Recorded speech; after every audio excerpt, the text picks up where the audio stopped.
Good evening, Professor Hardeep.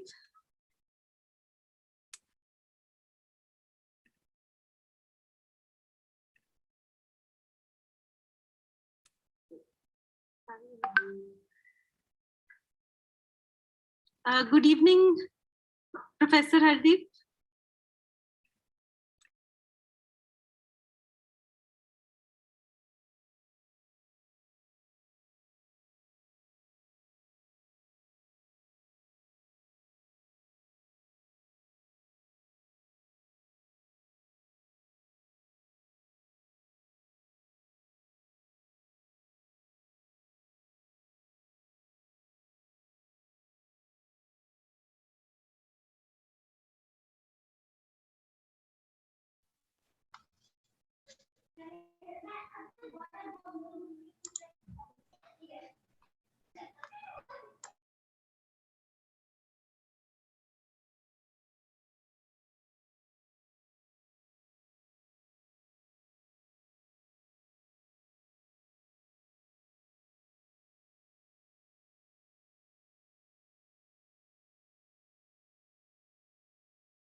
Uh, Hello, Professor Hardeep.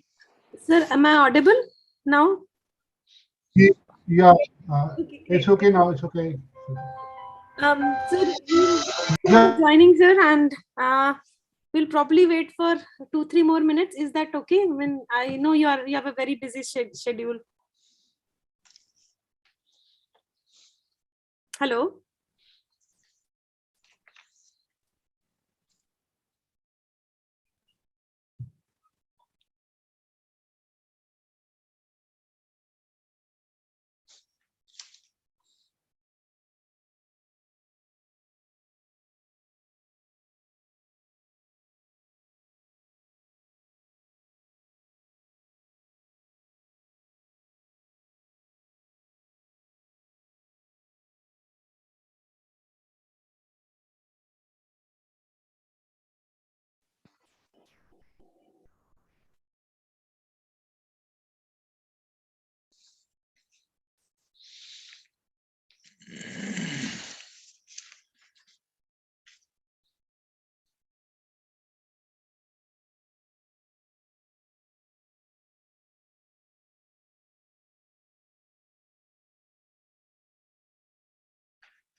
Good morning, all. Dr. Jitendra, can we start? Because Professor Hardeep is already here. Yeah, we can start. Go ahead. Okay, sir. So I think more participants will start joining. Yeah, side by side they will join. Yes, Yeah, side by side. because Yeah. I see number of them are already on YouTube. So yeah, maybe we can start and be on time. So good evening to everyone. And I welcome all the dignitaries, fellow friends, audience from across the country who have joined us today for the celebration of National Mathematics Day. And every year, nation celebrates birth anniversary of Ramanujan on 22nd December. The main objective behind celebration of National Mathematics Day is to make people aware of the development of mathematics and its importance for the growth of humanity. We at Guru Nanak Dev University are celebrating this day by organizing a series of lectures by eminent mathematicians from all over the world. The celebration also included 10 student seminars, which were held in the morning. National Mathematics Day in our university this year is being organized by the Department of Physics, Department of Mathematics, in support with Punjab State Council for Science and Technology, National Council for Science, Technology, Communication, and Department of Sciences. So without any further ado, I would like to welcome our chief guest of the day, Professor Hardeep Singh, who is professor in computer science department and also our dean academic affairs. Thank you, sir. Thanks a lot for taking out time from your busy schedule and joining us. My pleasure. Thank you, sir. So I would request you to kindly address the audience and inaugurate the session. Thank you very much, the organizers, the learned speakers, the participants, ladies and gentlemen. It's a matter of clear and pride for me before you this evening, the inauguration of this National Mathematics Day, which is being celebrated in the memory of world-renowned mathematician Ramanujanji. Uh, I really appreciate the efforts put in by the departments of mathematics and physics of GNDU in organizing this particular event. We all know, I mean, those who have studied a little bit of science, that mathematics is mother of all sciences. It is like having kind of applications which are very diverse and probably in every field of activity that we can think of. Not only in the sciences itself, I mean, various sciences, the direct applications, we have the application as diverse field as music and arts as well. You can have uh, the applications of mathematics. Even then, as was mentioned at the very beginning, it's a kind of science which can be very easily employed to improve the quality of the human being.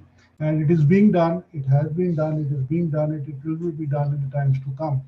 So Basically, what has been observed in journal and not anything particular, mathematics is a kind of a very feared subject.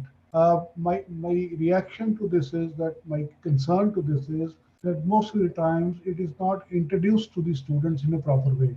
It is as far as little as I know of mathematics, probably it is one of the most logical and interesting sciences that one can come across, and that is why it has been termed as the mother of all sciences. All sciences drive out of this particular thing. So all the educators, I don't know how many of them will be joining here, those who actually teach the students the subject of mathematics at a very fundamental level. But whatever the case, I think that it should be taught in a very innovative manner. Out of the box techniques are required to teach mathematics, so that more and more people come to this particular area as matter of study of this particular subject, and we get very talented students in this particular area. I think this particular activity will try to ignite some kind of passion in the students to go in for study of mathematics and application of mathematics in their respective fields. Not taking much of the time, because I sincerely feel that the learned speakers are waiting for the turn and it's already late in the evening. So I wish all the organizers very uh, happy and successful conduct of this particular event. I hope that whosoever participates, whosoever interacts on this particular platform, on this mathematics day, will try to learn something out of it, and we all together further the cause of the development of this very interesting aspect of science. Thank you very much. All the very best to you all. Thank you so much, sir. And your proximity has certainly boosted up the spirits, I would say, and the ambience with much needed acuity. And thanks for your remarks. So, our first speaker, I would say, we have a list of very eminent speakers today who are going to join us. First speaker is Dr. Sudesh Kaur Khanduja. She is an INSA senior scientist at IISER Mohali. Dr. M. Ramurthy, A.V. Douglas Distinguished University Professor and Queen's Chair, Research Chair at Queen's University, Canada, and Dr. Ashish Arora, Professor and Head Mathematics of Department of Mathematics, Punjab Technical University. Our chair for the first session, which is lecture by Dr. Sudesh Kaur Khanduja, is going to be Dr. Lavleen Kumar Grover. He's the head of the department at mathematics in our university. So, sir, I kindly request you to take from here. Thank you, Dr. Bindia. Thank you very much. Good afternoon, everyone. It is my pleasure to introduce the source person, Professor Sudesh Kaur Khanduja, for this academic session. First of all, on the behalf of Guru Nanak Dev University, Amritsar, I, Dr. Lavleen Kumar Grover, head of the department mathematics, welcome Professor Sudesh Kaur Khanduja in the present academic session on the occasion of celebration of National Mathematics Day, which is jointly organized by the Department of Physics and Department of Mathematics of this university. Professor Sudesh Kaur Khanduja is an INSA senior scientist at Indian Institute of Sciences, Education Research, Mohali. She is also an emeritus professor at Center for Advanced Study in Mathematics, Punjab University, Chandigarh. Professor Khanduja is one of the leading mathematicians of the country in the field of algebraic number theory. She is fellow of all the 3 academies of sciences at national level and also the World Academy of Sciences. She has several awards and honors to her credit at national level. She has a research experience of about 44 years and a teaching experience of about 40 years. She has published about 85 research articles with her research group in the reputed journal. She has guided 12 PhD students. Besides this, she has completed a number of research projects funded by CSIR and NBHM. She has been a reviewer of several national and international journals. She has also organized a large number of conferences, workshops, and delivered many talks at national and international level. She has been a visiting professor at various research institutes in India. She is a member of various mathematical society in the country. And yes, recently she has published a beautiful book entitled A Textbook on Algebraic Number Theory with Springer. We are highly indebted to Professor Kunduja for accepting our request, and we feel very lucky to have such an eminent speaker with us.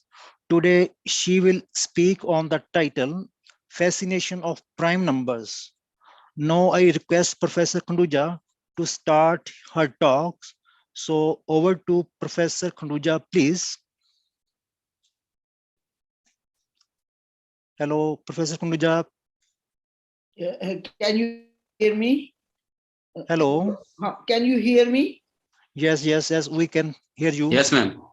Yes, Okay. Respected Dean, Professor Hardeep Singh, dear fellow mathematicians and students, I am really grateful to the organizers of National Science Day at Guru Nanak Dev University for giving me a chance to speak on this occasion. And I am also thankful to Professor Loveleen Grover for very detailed introduction. Now I will begin the lecture. Share screen, Bindya. It was share screen. Yes, and here.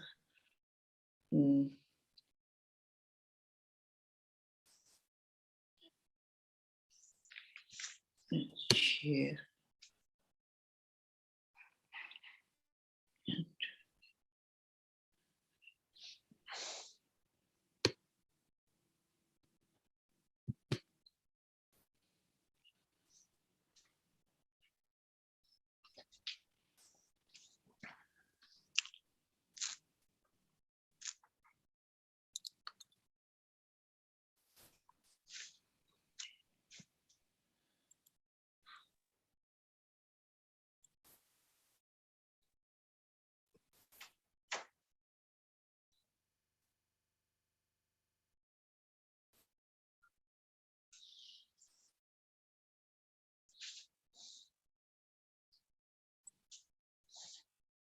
The title of my talk is Fascination. I want to make it full screen.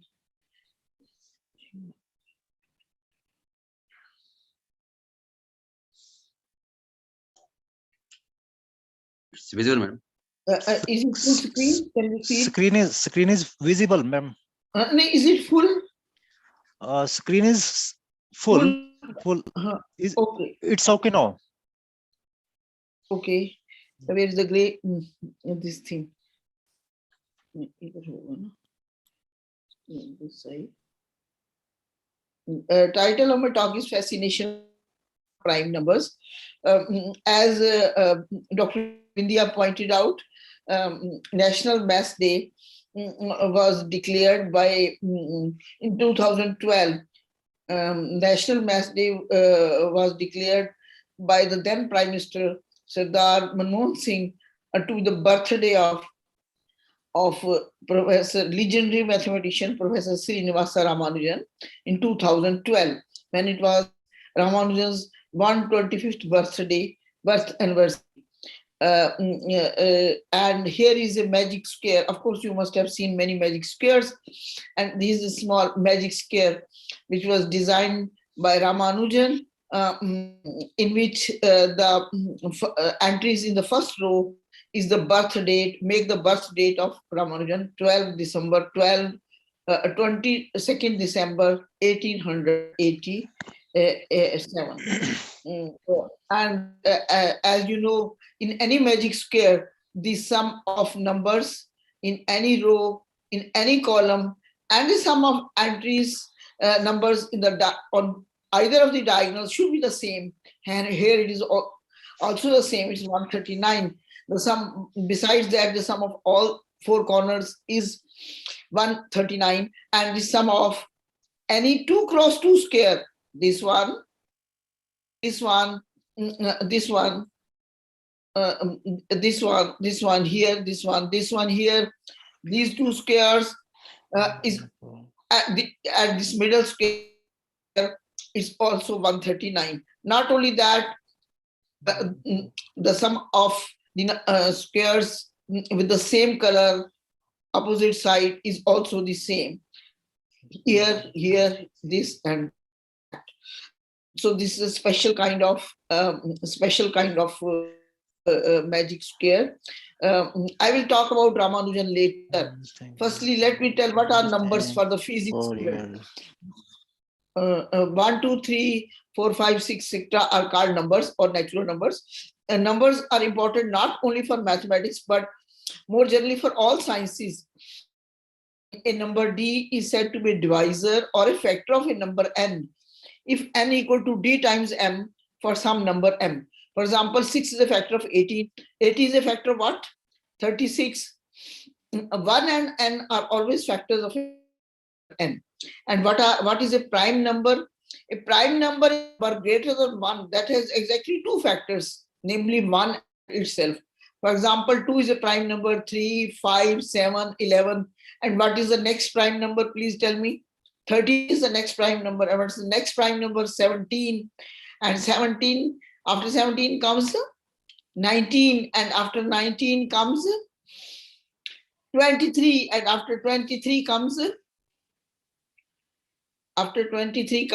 24, 25, 26, no, 27, 20, 29, and so on and so forth. A number which is greater than 1 and not a prime number is called a composite number. 1 is neither a prime number nor a composite number. And every even number except 2 is a composite number. Primes are building blocks for numbers. That means every number greater than 1 can be expressed as a product of prime numbers. It has a very simple proof, but you may not know the proof, but you know how to do it. When I was teaching my grandson when he was in 4th, he knew how to write a given as a product of prime numbers. So like you also know it. This is called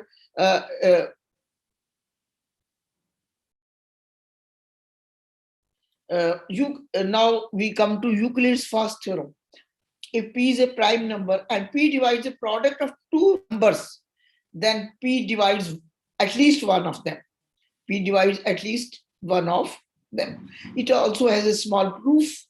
A proof, of course, in proof you can look anywhere, but I want to make you realize that if a prime number divides a product of two numbers, then it divides at least one of them. This doesn't happen with composite numbers. Like 4 divides 12, but 12 can be written as 2 times 6. 4 divides the product of 2 and 6, but 4 does not divide 2. 4 does not divide 6. So this is a property which only prime numbers have. And then comes the result. Fundamental theorem of arithmetic. Every number greater than 1 written as a product of prime numbers. In just one way, in exactly one way, except for the order of prime numbers. That is, you can write 12 as 2 multiplied by 2 multiplied by 3, or you can write it as 2 multiplied by 3 multiplied by 2, or you can write it as 3 multiplied by 2 multiplied by 2. So if a number n can be written as Q1 P2 PR, also as the product Q1 Q2 QS, R must be equal to S, and P1 P2 PR must be a permutation of Q1 Q2 QR. This is what I say, that it can be written exactly in one way as a product of prime numbers, except for the order. You can only change the order. Let us see how can we write down 1887. This is the birth year of Ramanujan. So this number is divisible by 3. And when you are in primary school, you must have learned to verify when is a number divisible by 3. A number is divisible by 3 if and only if the sum of digits is divisible by 3. So sum of the digits is 8 plus 1, 9, 9 plus 8, 17, 9 plus 8, 17, 17 plus 7, 24. So the sum of digits is divisible by 24. So the number is divisible by 3. When you divide it by 3, you get the quotient 629. And we look at 629. It can be written as a product. You can see 17 multiplied by 37. So this is, you have written 1887 as the product 3 multiplied by 17 multiplied by 37 of prime numbers. Then comes the present year 2022, and you can see that it's an even number, so it's divisible by 2. When you divide it by 2, you get 1011, and the sum of the digits of 1011 is divisible by 3. So that number is divisible by 3. You write it as 2 multiplied by 3, and you get the quotient 337. And 337 is a prime number, and you can check it why. Our next slide tells us why 337 is a prime number, and that is due to Euclid's second theorem. So this is a imaginative picture of, as we see in literature, because Euclid was born about 300 years before Christ. So he was a Greek mathematician, and he's considered to be the father of geometry. He wrote a series of 13 volumes of books, and these are considered to be one of the most successful textbooks in the history of mathematics, although best known for its geometric results. That is why geometry is called Euclidean geometry, after the name of Euclid. Although best known for its geometric results, Elements also includes various results in number theory, such as the connection between perfect numbers and Mercenary primes. So the following proof, I will talk about perfect numbers in a minute. I will also talk about Mercenary primes. First of all, let me tell you how that the number of primes is infinite, and on the internet, you put the question, how many primes are there, and you will immediately get infinitely many primes, and you will get a dozen of different proofs. But this is the original proof, which I like very much, which I read for the first time in Davenport's number theory, a course in higher arithmetic. So, and this is the original proof due to Euclid, the number of primes is infinite. And I'll tell you the proof is so beautiful. That proof depends upon the fact that every natural number greater than 1 can be written as a product of primes. As you saw, that 1887 can be written as a product of primes. So now, and you wrote it as a product of primes. Now, assume that there are only finitely many primes, and let us call them P1, P2, Pm. Look at the number P1 multiplied by P2 multiplied by Pm plus 1. This number can also be written as a product of primes, because mathematicians say that every number can be written as a product of primes. So, but neither P1 divides it. When you divide this number by P1, you get the remainder 1. When you divide it by P2, you also get the remainder 1, and similar is the case Pm. So it means that you cannot write it as a product of primes. So why this? But that is not true. Therefore, our assumption that there are only finite number of primes is incorrect. And this proves that there are indeed infinite number of primes. That means there is no largest prime. There is a simple primality test. I told you that 337 is a prime number, because when we saw, while we were factorizing 1887, the birth year of Srinivasa Ramanujan. Now there is a simple primality test. If a number n has no prime divisors less than or equal to under root n, then it is a prime number. So if we look at 337, what is under root 337? It is less than 20. So under root 337 is certainly less than 20, because 337 is less than 20 square, which is 400. So let us see 337 is neither divisible by 2, nor it is divisible by 3, because the sum of the digits is not divisible by 3. The sum of the digits is 13. And it's not divisible by the prime 5, because a number is divisible by 5 if and only if at the unit place we have either 0 or 5. It's not divisible by 5, nor it is divisible by 7, nor is it divisible by 11, nor by 13, and nor by the next prime 7, and neither by 19. So it's not divisible by any prime less than or equal to under root m. Therefore, it is a prime number. So like 1953, let us see whether it is a prime number, and let us look at its prime factorization. So 1953, the sum of the digits is divisible by 3. It's 10 plus 15, 18. So it must be divisible by 3. So write it, divided by 3, you get 3 multiplied by 651. 651, again, the sum of the digits is divisible by 3. So you get it as 3 multiplied by 217. When you divide it by 3, you get the quotient as 217. And 217 is divisible by 7. So we get 7 multiplied by 31. And 953 is a very special year for us, because it is the year of Andrew Wiles. And who is Andrew Wiles? Andrew Wiles, I'm going to talk about you in a few minutes. He proved the most difficult, significant mathematical problem called Fermat's last theorem.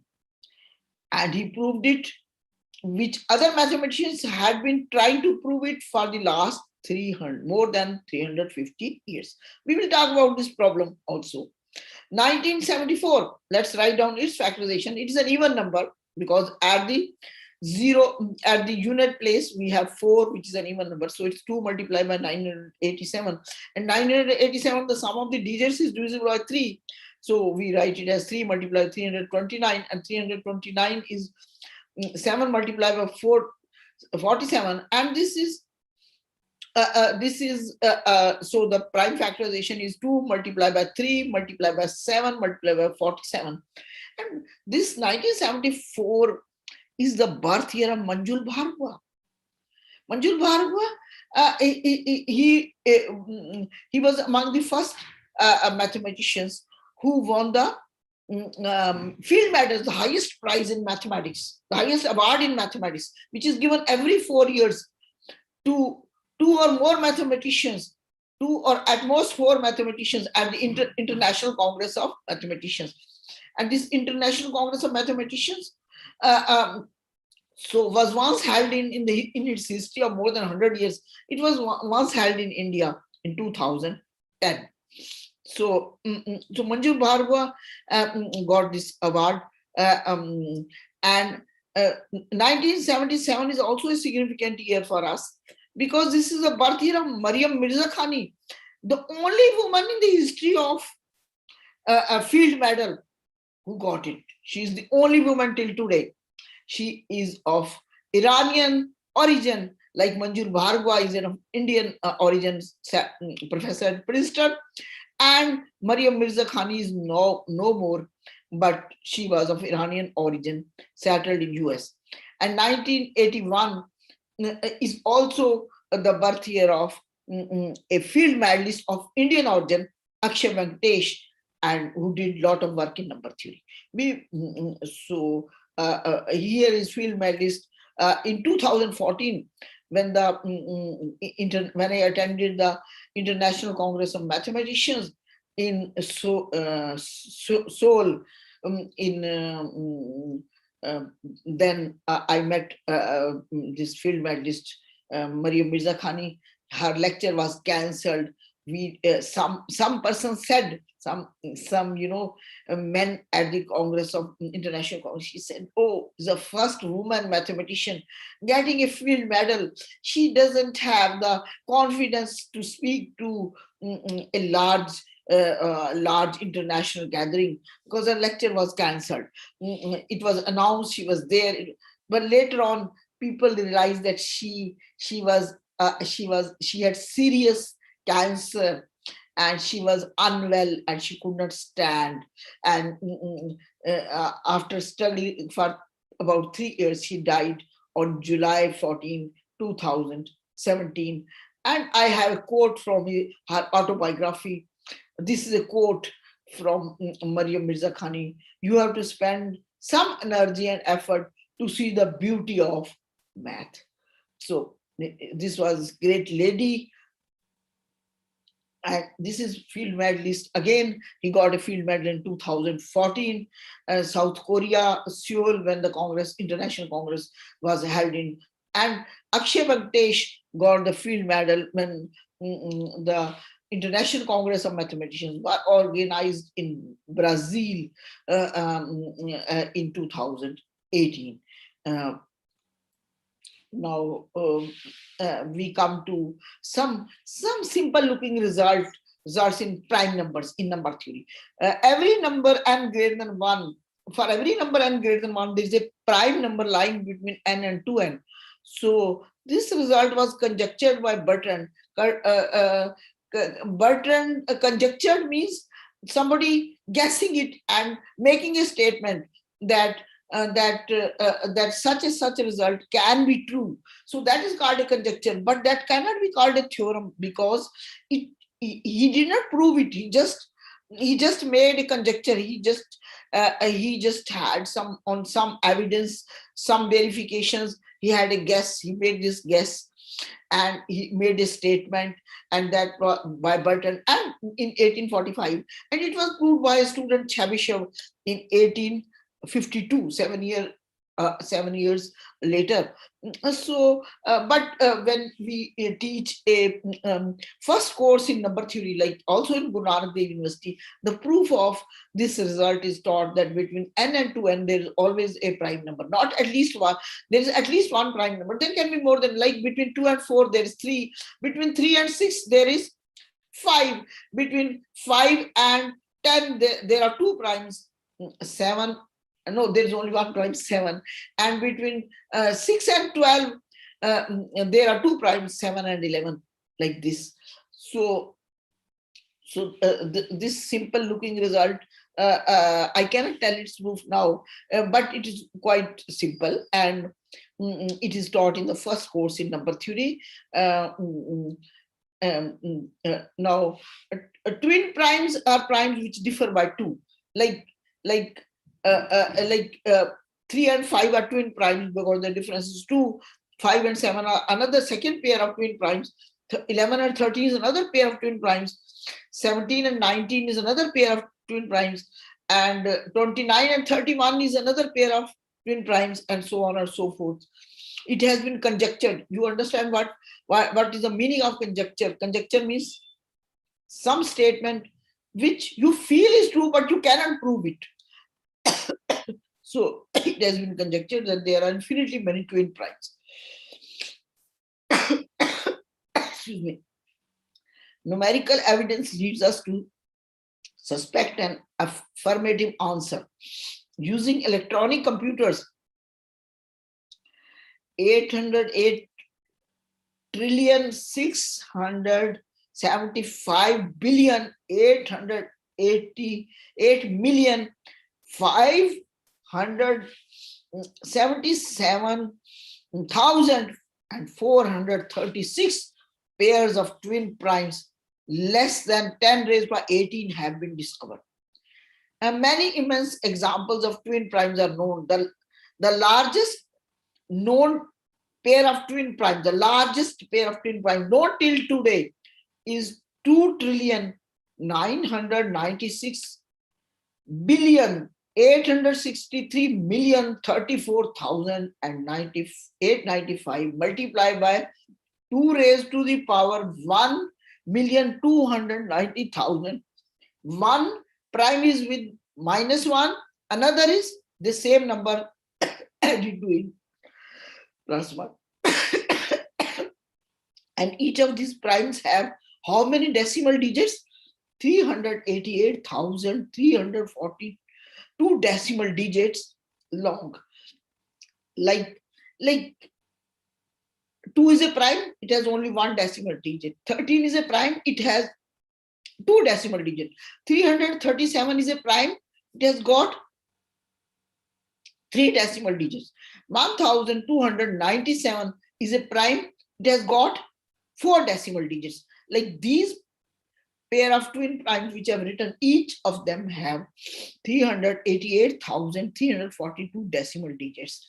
And this was discovered in 2016 by a prime grid. Prime grid, I will tell you, is an association. It's an association which jointly tried to find out with the help of computers primes. There's a famous theorem, and there's a famous mathematician, German mathematician, Peter Dirichlet. And in 1837, he proved a very nice result. Given there are infinitely many primes in any arithmetic progression, which begins like a plus b, a plus 2b, this a plus 3b. This is an arithmetic progression where a and b are integers, fixed integers. This has infinitely many primes, provided a and b have GCD 1. You understand what is GCD? Means greatest common divisor. GCD 1.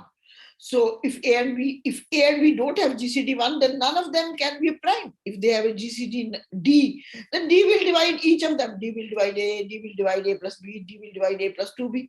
So none of them can be a prime. Obviously, this is a very small hypothesis which Dirichlet assumed. And so like the above theorem was first conjectured by Gauss. I will tell you, Gauss is one of the, he's called Prince of mathematician. He is the greatest number theorist of his time. So his full name is Carl Friedrich Gauss. So this was conjectured by Gauss and proved by Dirichlet in 1837 with the help of algebraic number theory. And I work in algebraic number theory. Dirichlet's theorem tells us, for instance, that there are infinitely many primes ending in the number 99. 99 is not a prime, but there are infinitely many prime numbers and whose last 2 digits are 99. Because we consider the arithmetic progression 99, 100 plus 99, we consider the arithmetic progression 100 plus 99. Sorry, 99 plus 100, 99 plus 200, 99 plus 300, 99 plus 400, and so on. So the first term is 99. The common difference is 100. B is 100. So 99 and 100, their GCD is 1. So their GCD is 1. So this, according to Dirichlet's theorem, this infinite arithmetic progression also has infinitely many primes. And any number in this series, 99, 99 plus 100, 99 plus 200, 99 plus 300, and 99 plus 400, every number in this series, the last 2 digits are 9. So when we teach a first semester, 2 semester course, 1 year course in number theory, in Punjab University and maybe in Guru Nanak Dev University, also this theorem is taught. The proof of this theorem is not taught in a 1 semester course, is taught in a 2 semester, in the 2nd semester. This proof of this theorem is taught. So mathematicians don't rest, they always fly their imagination.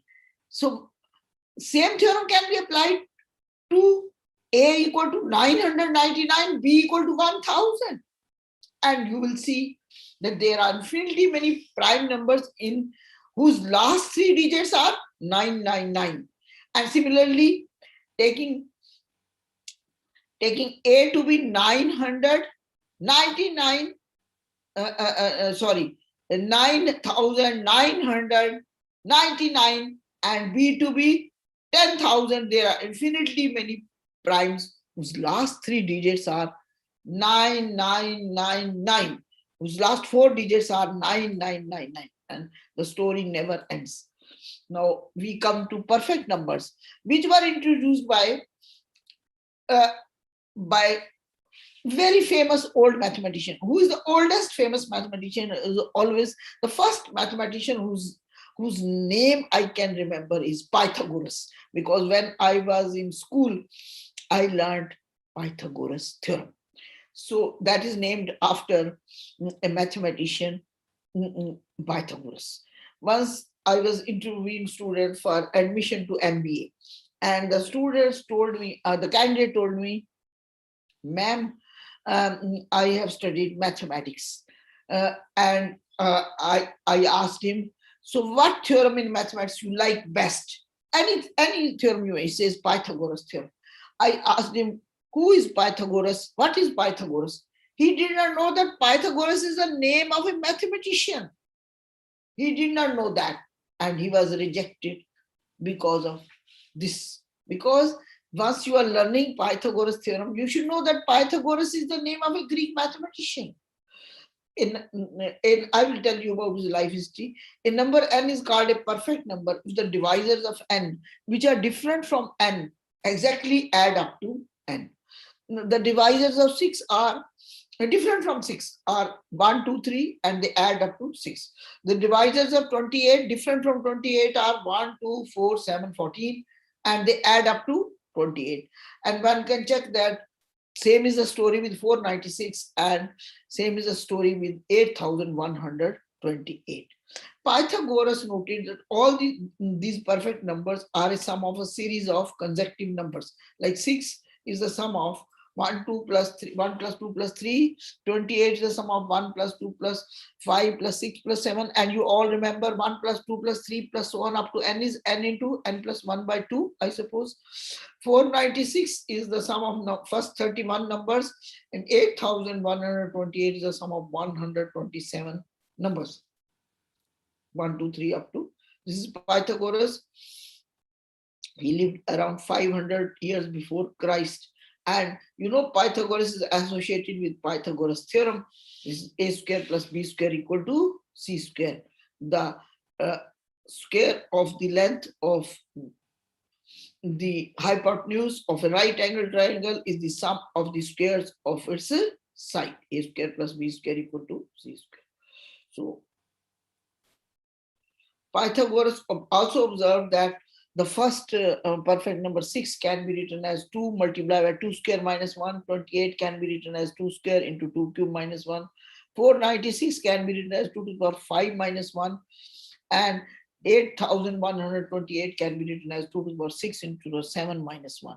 So 2 centuries later, Euclid proved, I've already shown you, Euclid, who is the father of Euclidean geometry, Euclid proved that 2 to the power, if 2 to the power n minus 1 is prime, then 2 raised to the power n minus 1 multiplied by 2 to the power n minus 1 is a perfect number. And about 2000 years after Euclid, means in the 18th century, Leonhard Euler, Swiss mathematician, proved that all even perfect numbers are of the type 2 raised to the power n minus 1 multiplied by 2 to the power n, subtract from it 1. The total number of perfect numbers known till today is 51, and they are all even. In 2012, two mathematicians, Ocham and Rao, showed that any odd perfect number has at least 101 necessarily distinct prime, not necessarily, sorry, distinct prime factors. So till now, nobody has been able to find out an odd perfect number. The problem of finding even perfect numbers is reduced to the search for finding primes of the form 2 raised to the power n minus 1. And such primes are called Mercenary primes. It has been traditional to call numbers of the form 2 to the power n minus 1 Mercenary number. These are named after a French monk, Marie Mercenary, who lived between 1588 to 1648, and he is known as a priest scientist because he was a monk in a church.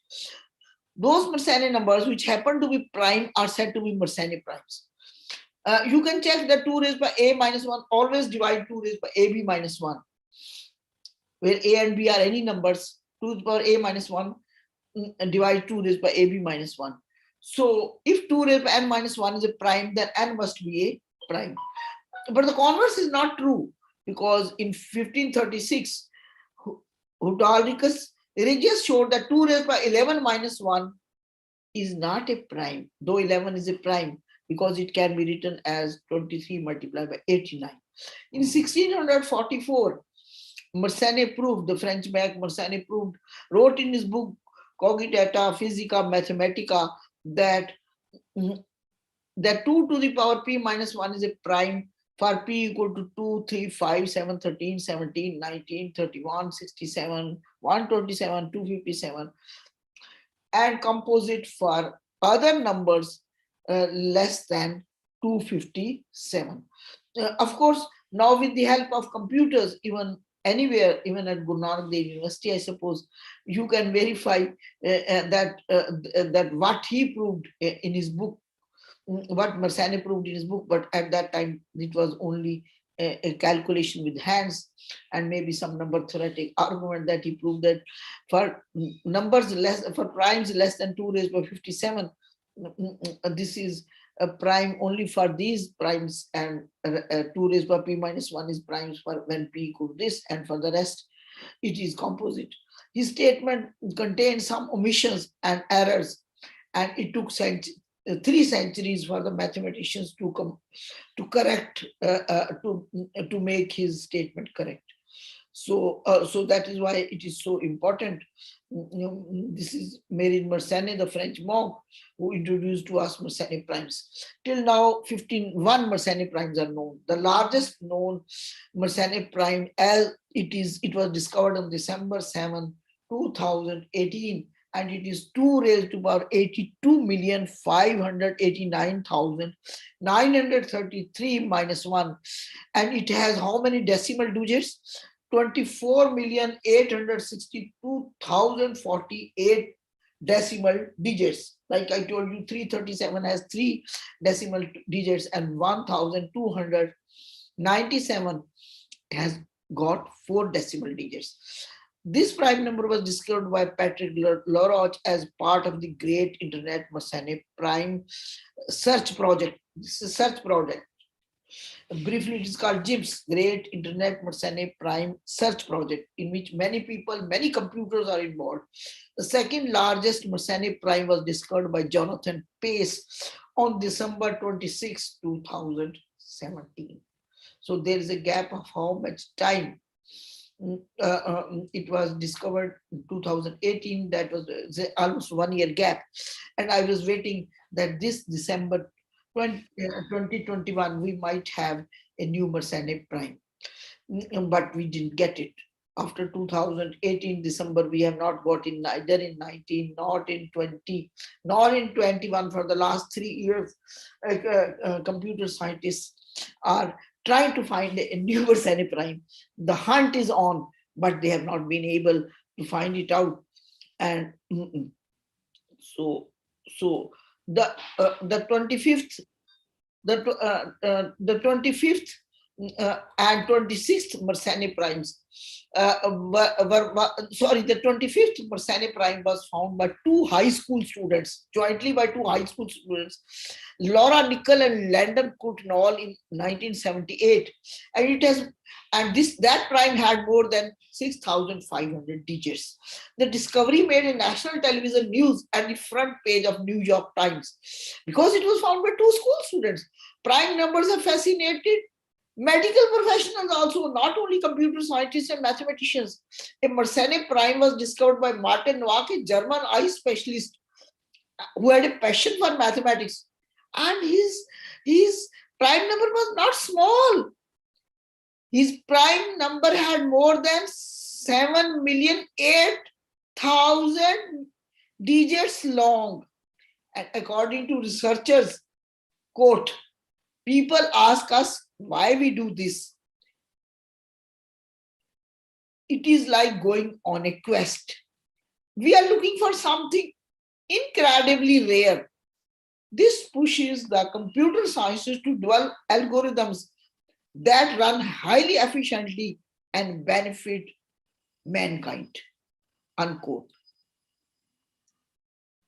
Also, there is financial incentive for the ones who find new primes.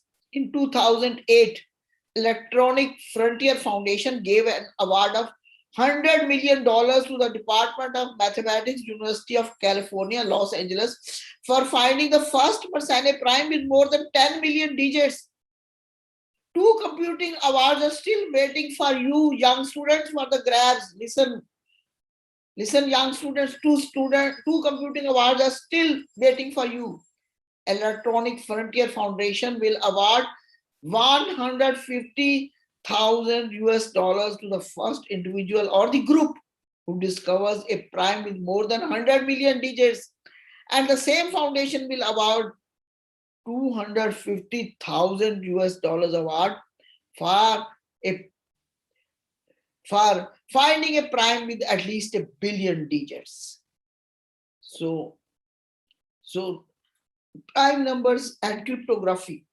I will not go into detail with it. When you grow up, when you learn prime numbers, and you learn a first course in number theory, 1 semester course in number theory, you can learn cryptography. Cryptography is the art of keeping a message secret. So every time you buy something on the internet with your credit card, you use prime numbers to keep your personal information secure. So how using, there are many methods. One of the famous methods is cryptography, RSA cryptography. Cryptography is the study of methods for sending messages in secret, so that only the intended recipient can remove the disguise and read the message. In 1978, mathematicians Rivsat, Shamir, and Edelman gave a method known as RSA, which depends on some marvelous properties of prime numbers. How their method works, I am not really an expert on it. Someday, somebody will, when you learn first course in number theory, somebody will tell you how can point out to you, you have to take up a course in cryptography, but to vaguely understand it, you need to know some theorems of number theory, and then you realize how the code word you put, how your password is kept secret, and how you draw money from the internet. Now we come to sums of 2 squares. Note that for all numbers a comma b, a square minus b square whole square plus 2ab whole square equal to a square plus b square whole square. Putting different values of a and b, integer value, number value of a and b, you can see that when you put a equal to 2, b equal to 1, this becomes 3 square plus 4 square equal to 5 square. When you put, similarly, when you put a equal to 3 and b equal to 2, this equation becomes 5 square plus 12 square equal to 13 square. And similarly, putting different values of a and b, you get 8 square plus 6 square equal to 10 square, and 15 square plus 8 square equal to 17 square, so on and so forth. You know that when you give different values to a and b, you get different kinds of such equations by using this formula. So it is possible to write infinitely many squares as sums of 2 squares. Infinitely many squares as sums of 2 squares. In 1637, Pierre de Fermat, he was a French lawyer. He was an amateur mathematician. Like Carl Friedrich Gauss is called the prince of mathematicians. Pierre de Fermat is called the prince of amateurs because he was an amateur mathematician. He was a judge by profession. So in 1637, Pierre de Fermat made the following conjecture. Now I have written it theorem. At that time, it was called conjecture. He made it a conjecture. He said the following: it is impossible to write a cube as a sum of 2 cubes, a 4th power as a sum of 2 4th powers, and in general, any power beyond the second as a sum of 2 similar powers. Like you cannot write down, you cannot have ABC non-zero such that a cube plus b cube equal to c cube. You cannot have ABC non-zero such that a4 plus b4 equal to c4. So this is called Fermat's last theorem, because this is the last result he conjectured. He said he had a proof, but mathematicians could not find a proof in the margin of the book he was reading, he said he had written a proof, but mathematicians could not find that proof. So he lived between, Pierre de Fermat lived between 1601 to 1665. And it is good to know about his background. Pierre de Fermat was born on August 20, 1601 in the town of Beaumont-de-Loma in southwest France. His father was a wealthy leather merchant, so he was fortunate to enjoy education in a public school. And like all Indian parents, his father wanted Fermat to be an IAS, like the parallel of IAS in France. So he wanted him to join civil services. Like most parents in India, when the children are small, they want them, they have a desire that our child becomes an IAS. The first desire every parent has, almost every parent, oh, we want our son or daughter to be an IAS. So like that, his parents wanted him to join civil services. So he studied law at the University of Toulouse, and he joined law at Orleans, and pressure from his family steered Fermat towards a career in civil services. So by 1631, when he was 30 years old, he was a magistrate and a counselor at the Chamber of Petitions at Toulouse. So Fermat did mathematics as a hobby in his later time. So yet he contributed a lot to the advancement of this subject. He did mathematics as a hobby, he was a judge, and he had to listen a lot of petitions so every day. So he did mathematics as a hobby. But he's one of the inventors of analytic geometry. He laid technical foundations of differential and integral calculus. And my my colleagues from the statistics department will agree with me that it was Fermat who with Pascal established the conceptual guidelines of the theory of probability. But Fermat is best remembered for his work in number theory, in particular for bringing to our notice Fermat's last theorem. This theorem mathematicians state in the form that x to the power n plus y to the power n equal to z to the power n has no non-zero integer solutions in x, y, z when n is strictly greater than 2. Of course, when n equal to 2, we saw 3 square plus 5 square equal to what? 3 square plus 5 square equal to 9 plus 20, 9 plus 25. No, not this one. There are many solutions, integer solutions of x square plus y square equal to z square. Fermat himself proved the case n equal to 4 of the theorem. So for proving Fermat's theorem, last theorem, it is sufficient to show that the equation x to the power p plus y to the power p equal to z to the power p has no non-zero integer solution when p is an odd prime. Over the years, Fermat's last theorem was proved for specific values of p. In 1770, the Swiss mathematician Euler proved it for the case p equal to 3. That means he proved that x cube plus y cube equal to z cube has no non-zero integer solution, that you cannot find numbers x, y, z for which x cube plus y cube equal to z cube is true. So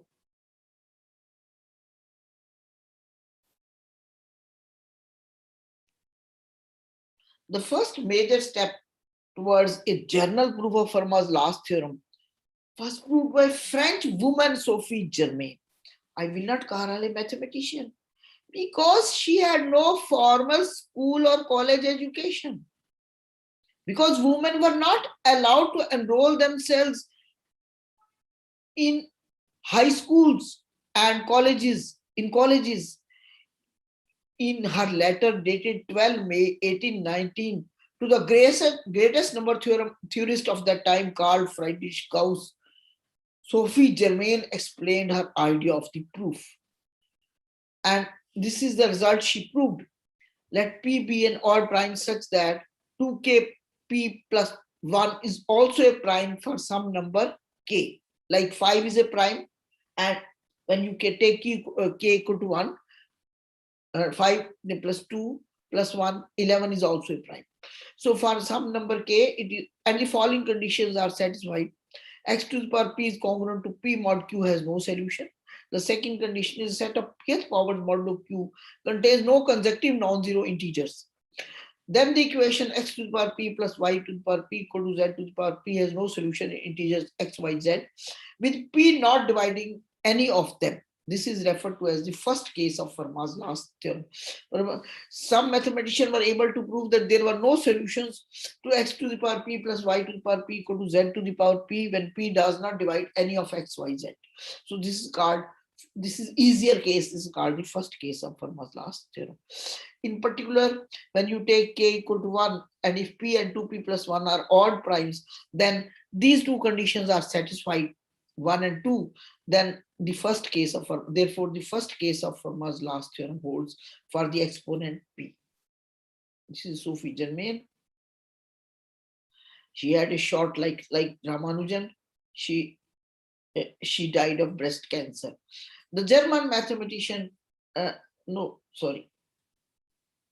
in this way, she was able to show that the first case of Fermat's last theorem holds for all primes less than or equal to 197 using her results. In 1825, her method claimed its first complete success when the famous mathematicians Peter Gustav Leibniz Dirichlet's theorem I have already told you, and Adrian Mary Legendre working independently. The first mathematician was a German mathematician, the second was a French mathematician working independently in different parts of the world, were able to prove the case P equal to 5 of the Fermat's last theorem based on Sophie Germain's method. 14 years later, that is in 1839, Gabriel Lamy, again a French mathematician, proved the case P equal to 7 of the theorem using Germain's result. Her results related to Fermat's last theorem remained most important until the contribution of another mathematician, Edward Kummer, in 1847. Let us see.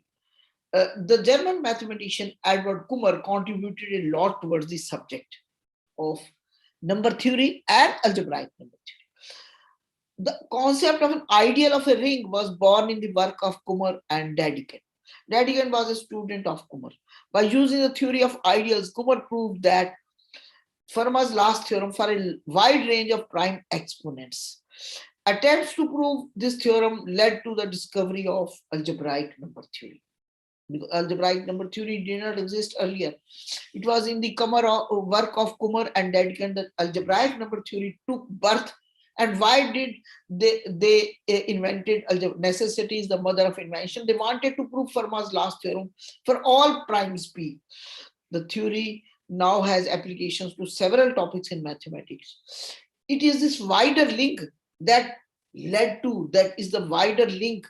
The theory is linked to various branches of mathematics that led to the final complete proof of Fermat's last theorem by Andrew Wiles. So here is Kummer, here is Kummer. Kummer.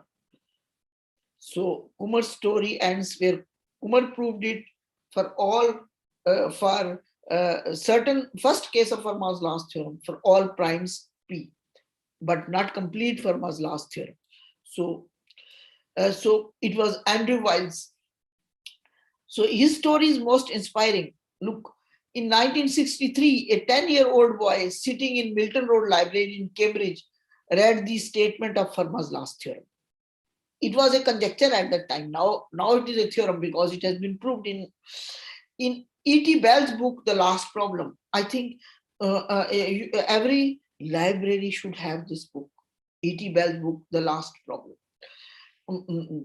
He was fascinated by this simple-looking problem. Because the problem is so simple, says x to the power p plus y to the power p equal to z to the power p. There are no integers x, non-zero integers x, y, z, such that x to the power p plus y to the power p equal to z to the power p when p is a prime strictly greater than 2. Quote, I knew from the moment that I would never let it go. I had to solve it. Andrew Wiles revealed when he solved it. After 30 years of dreaming, remember this pledge is being taken by a 10-year-old boy. After 30 years of dreaming and 7 years of single-minded efforts, Andrew Wiles completed a proof of Fermat's last theorem by May 1993. He outlined the proof in 3 lectures in a conference held at Sir Isaac Newton Institute in Cambridge in June 1993. At the end of his 3rd lecture on June 23, 1993, when he concluded Fermat's last theorem, he became the most famous mathematician in the world. एक तहलका सा much गया था पूरे world में on June 24. In the words of Cambridge professor Johann Coates, who was PhD supervisor of Andrew Wiles, quote, a proof of Fermat's last theorem is a great intellectual triumph. And one should not lose sight of the fact that it has revolutionized number theory in one full swoop. For me, the charm and beauty of Andrew's work is that it has been a tremendous step for algebraic number theory, because in this way, a lot of algebraic number theory was discovered and its connection with other branches of mathematics. It may be pointed out that Galois representations, which played a great role in the proof of Fermat's last theorem by Andrew Wiles, the topic of Galois representations was developed to understand a paper of Ramanujan, which was published in 1990. So here is Andrew Wiles. Now I will talk about one mathematical problem, simple mathematical problem. Even though Andrew Wiles disposed of the most famous problem in number theory, there is still a multitude of unsolved mathematical conundrums. One number theory problem dates back to June 7, 1742, when Christian Goldbach, tutor to the teenage Tsar Peter II, wrote a letter to the great Swiss mathematician Leonhard Euler. In that letter, Goldbach wrote that every even number greater than 2 can be written as a sum of 2 primes. Every even number greater than 2 can be written as a sum of 2 primes. Like 8 can be written as 3 plus 5, 10 can be written. Similarly, you can write down any number as a sum of 2 primes. Goldbach conjecture. Every even number greater than or equal to 4 can be written as a sum of 2 primes.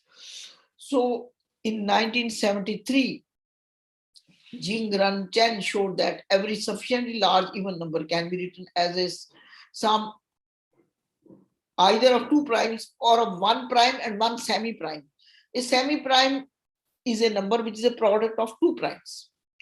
In 1975, Montgomery and Vaughan proved that most even numbers are a sum of 2 primes.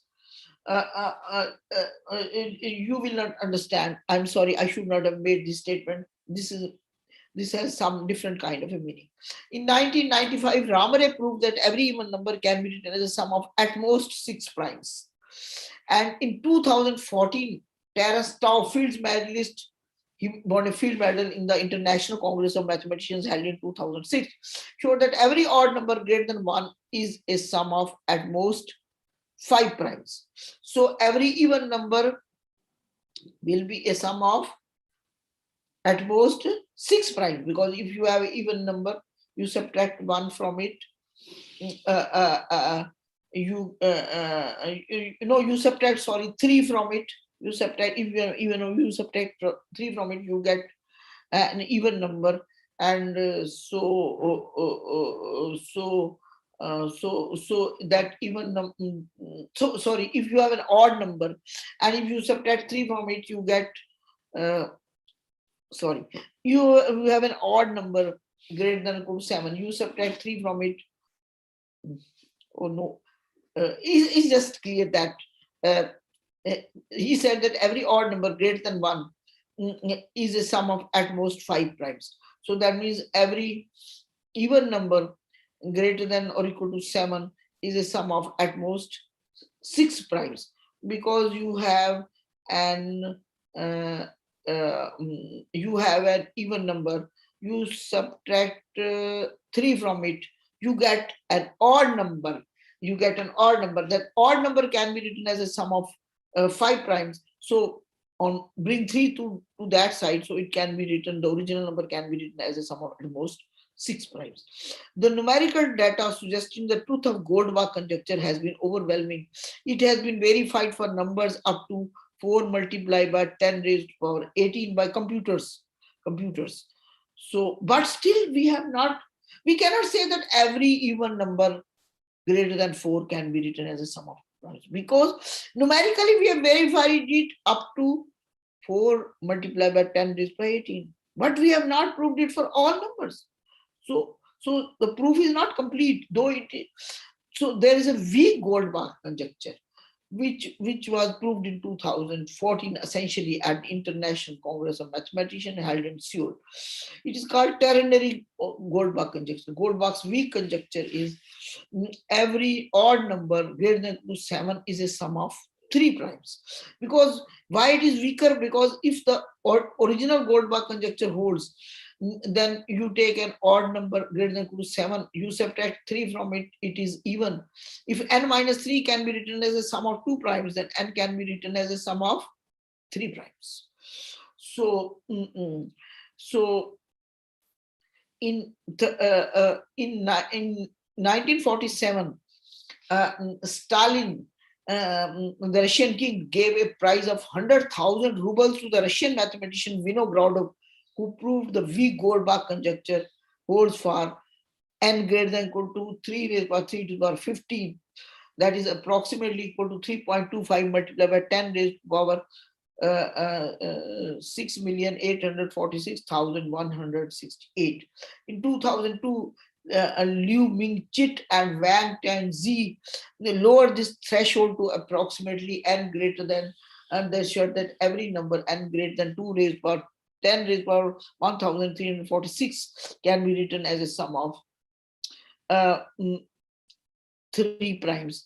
And in 2014, Harold Anders Helfgott from Paris posted a 133 pages manuscript proving the ternary Goldbach conjecture, that every odd number greater than 7 is a sum of 3 primes. So I heard his lecture in the International Congress of Mathematicians in Seoul. So this is Helfgott.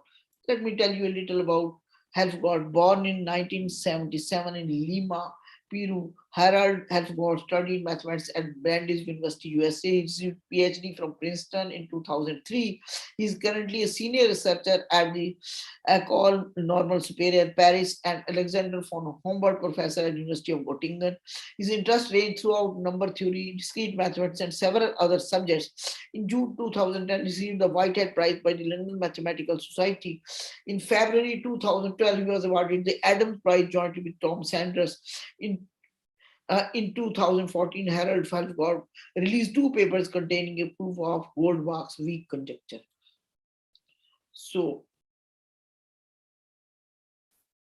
that was Helfgott, and the Cambridge professor G.H. Hardy, in his book A Mathematician's Apology, has said, no mathematician should ever forget that mathematics, more than any other art or science, is a young man's game. To take a simple illustration, the average age of election to Royal Society is lowest in mathematics. His own most brilliant collaborator, Srinivas Ramanujan, was elected as a fellow of the Royal Society at the age of just 31, having made a series of outstanding breakthroughs during his youth. Remember, it was Hardy who invited Ramanujan to Cambridge, looking at the results which he posted to him.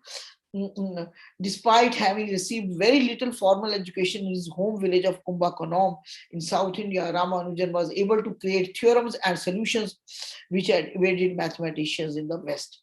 When Ramanujan posted his results to Hardy, the Cambridge professor was so impressed that he invited him to attend Trinity College, London. So to spice up my lecture, I will show you a movie. It is free on YouTube. All of you should watch this movie, The Man Who Knew Infinity. Actually, Robert Cunningham has written autobiography, a book autobiography of Ramanujan, of Ramanujan, named The Man Who Knew Infinity. And on the same name, there is a film, and this I'll show you a scene from the film.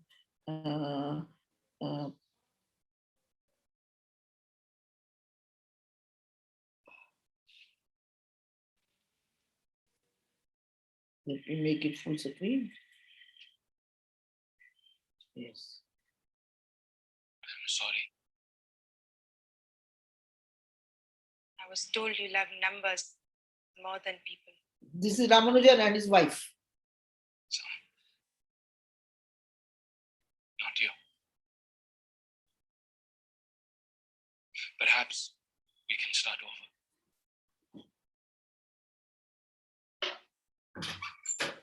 I am Ramanujan. And I am your wife.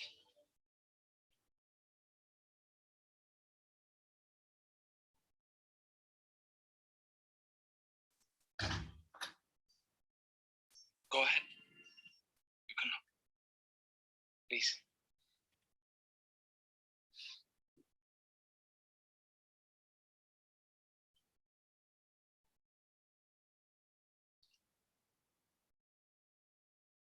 What does it all do? It's like a painting, I think. Only imagine it is with colors you cannot see. What good is that? Not much for you, I'm afraid. But for me, it is everything. Maybe there is someone else who can see and understand it as well. And for them, it will be important. Have you met them? No, not yet.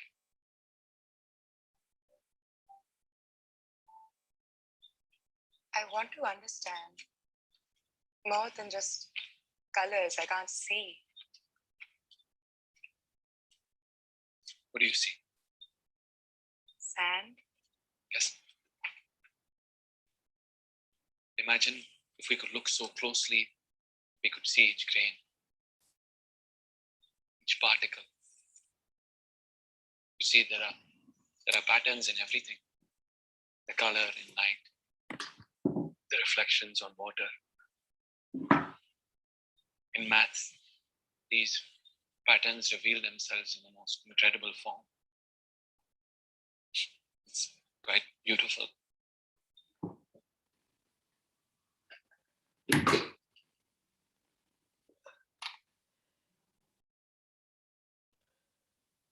Good grammar and spelling are important, but if you want to write essays that inspire, messages that forge brighter connections, and emails that get the job done,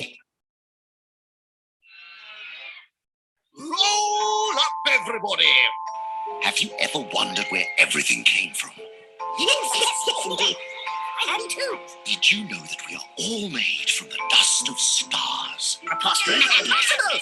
Ludicrous. Ma'am screen How you are connected to the history of ma'am ये जो बिल्कुल left sorry right corner पे ma'am दिख रहा है ना pattern सा, उस पे क्लिक करिए मैम. क्या?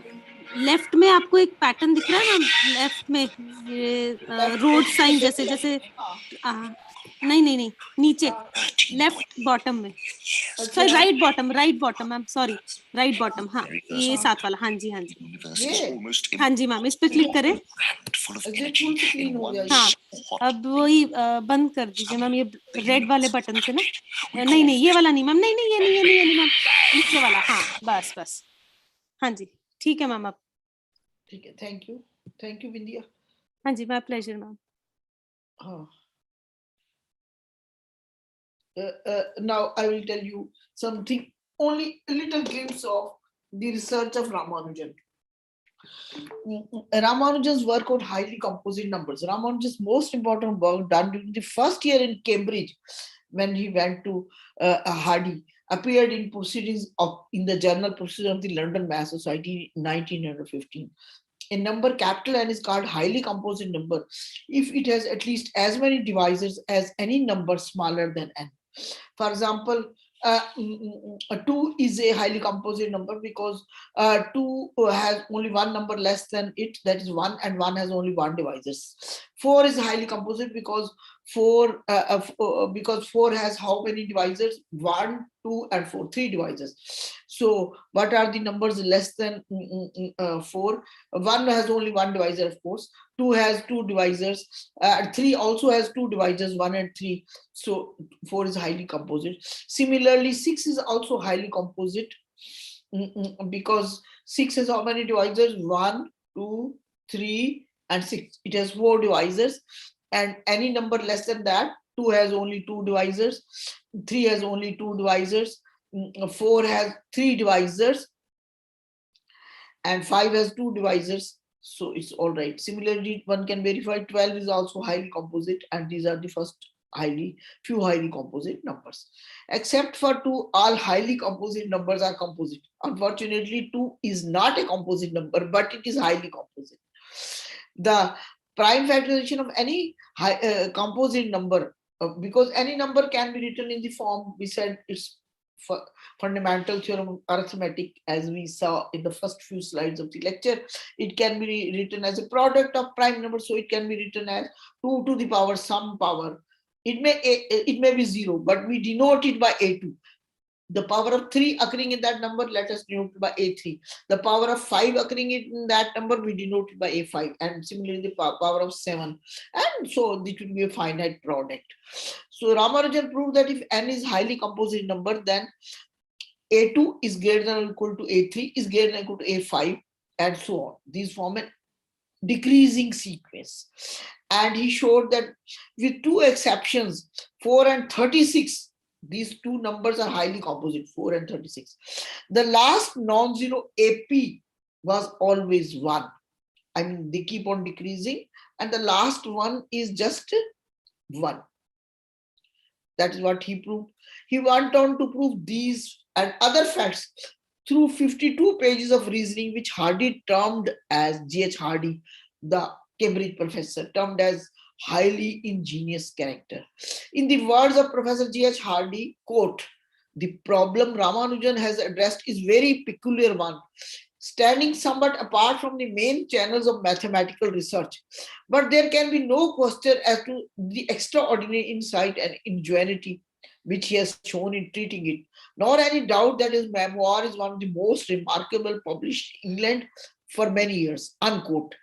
Years later, Hardy contrived an informal scale of natural mathematical ability, and he assigned himself a grade of 25 out of 100. Littlewood was another Cambridge professor, a contemporary of Hardy. He assigned 30. To David Hilbert, the most eminent mathematician of that day, he assigned 80. And to Ramanujan, he gave 100. So I will talk to you about Ramanujan's progress report. At Cambridge, every student had a tutor who looked after him and monitored his progress. Like when I joined Punjab University, I won't tell you in which year I joined Punjab University as an MA student. At that time, degree in mathematics was called MA, not MSc. Okay, so because then you will come to know my age. So at Cambridge, we were assigned, each one of us was assigned a tutor, and Professor Baba was the head at that time, head of department at that time. And it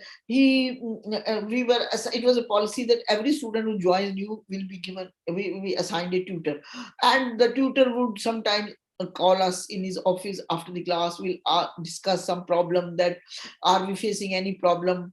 Some of us had left their homes for the first time, so we were not feeling homesick, or because we were coming, many of us were coming from rural background, did not have that flow of English, and Punjab University teachers were teaching in English, and so many other problems.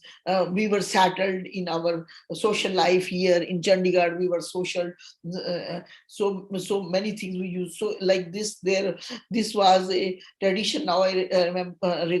Now I can understand that it was borrowed from Cambridge. So there was a tutor assigned to monitor his progress. Ramanujan's tutor was E.W. Barnes, who called Ramanujan papers the most brilliant of all the top Trinity students. And those top Trinity students included the mathematician Littlewood, to have come before him. In November 1915, Professor Barnes wrote to Francis Dewsbury, the registrar of the University of Madras, quote what he wrote: "He, Ramanujan, is entirely justifying the hopes entertained when he came here.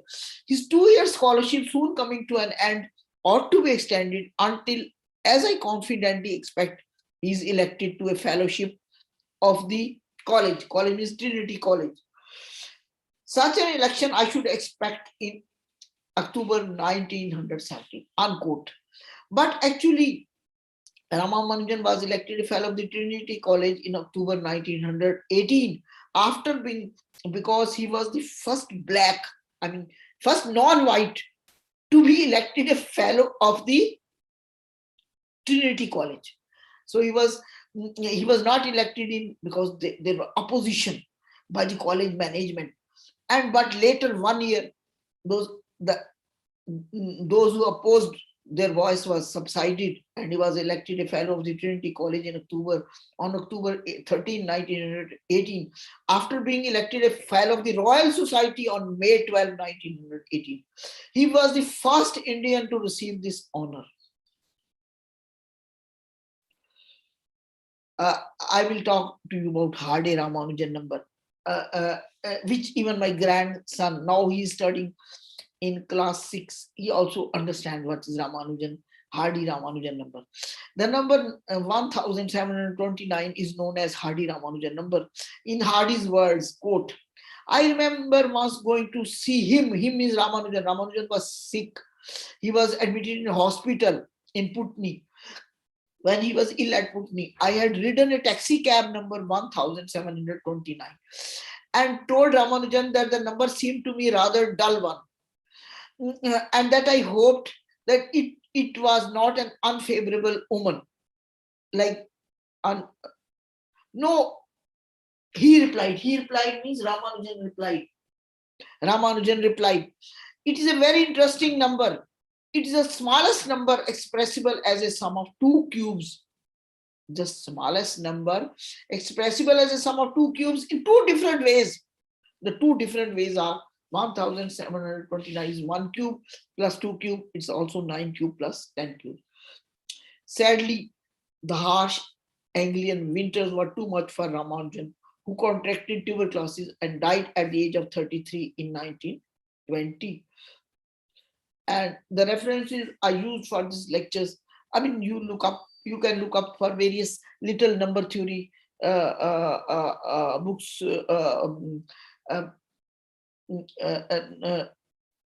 These are the references. Some of the stories are from historical notes are from Simon Singh's book Fermat's Last Theorem, who also made a film. He's a producer of the film on Fermat's Last Theorem. Please watch that film. It must be on the internet. And I forgot Robert Kningel's book, The Man Who Knew Infinity, A Life of the Genius Ramanujan. It was published in 1999. It's very inexpensive. And you might, of course, all of you can see the movie The Man Who Knew Infinity, which is available on YouTube, whose clip I showed to you in the lecture. And finally, thanks to you for your patience. Thank you very much, Professor Kunduja. On the behalf of organizing team of this event, I must thank you for very beautiful, very informative, very nice lecture on the topic fascination of prime numbers. We really feel motivated after listening to your lecture. So thank you very much once again. Thank you very much, Professor Kunduja. Now over to Dr. Bindia, please. Okay, thank you, Professor Loveleen. And we do have time for one question if, because we see next speaker, Professor Ramurthy is already here, but if somebody has a question, we can take up one question.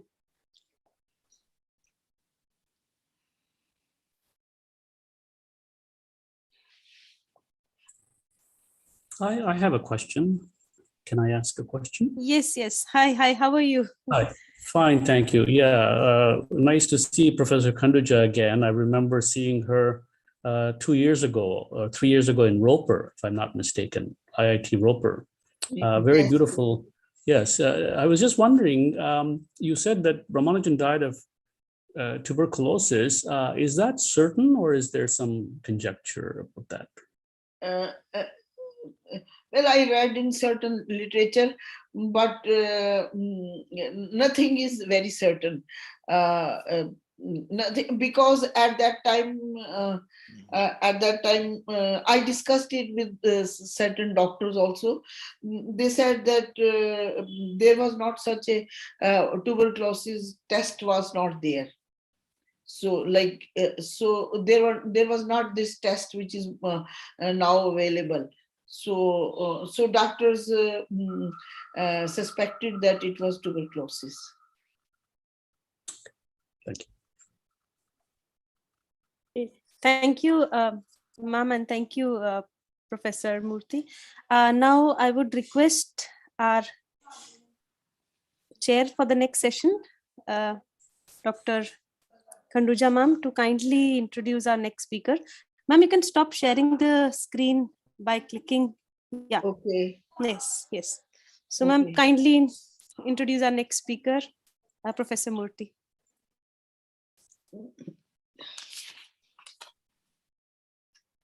Professor Murthy is a well-known mathematician.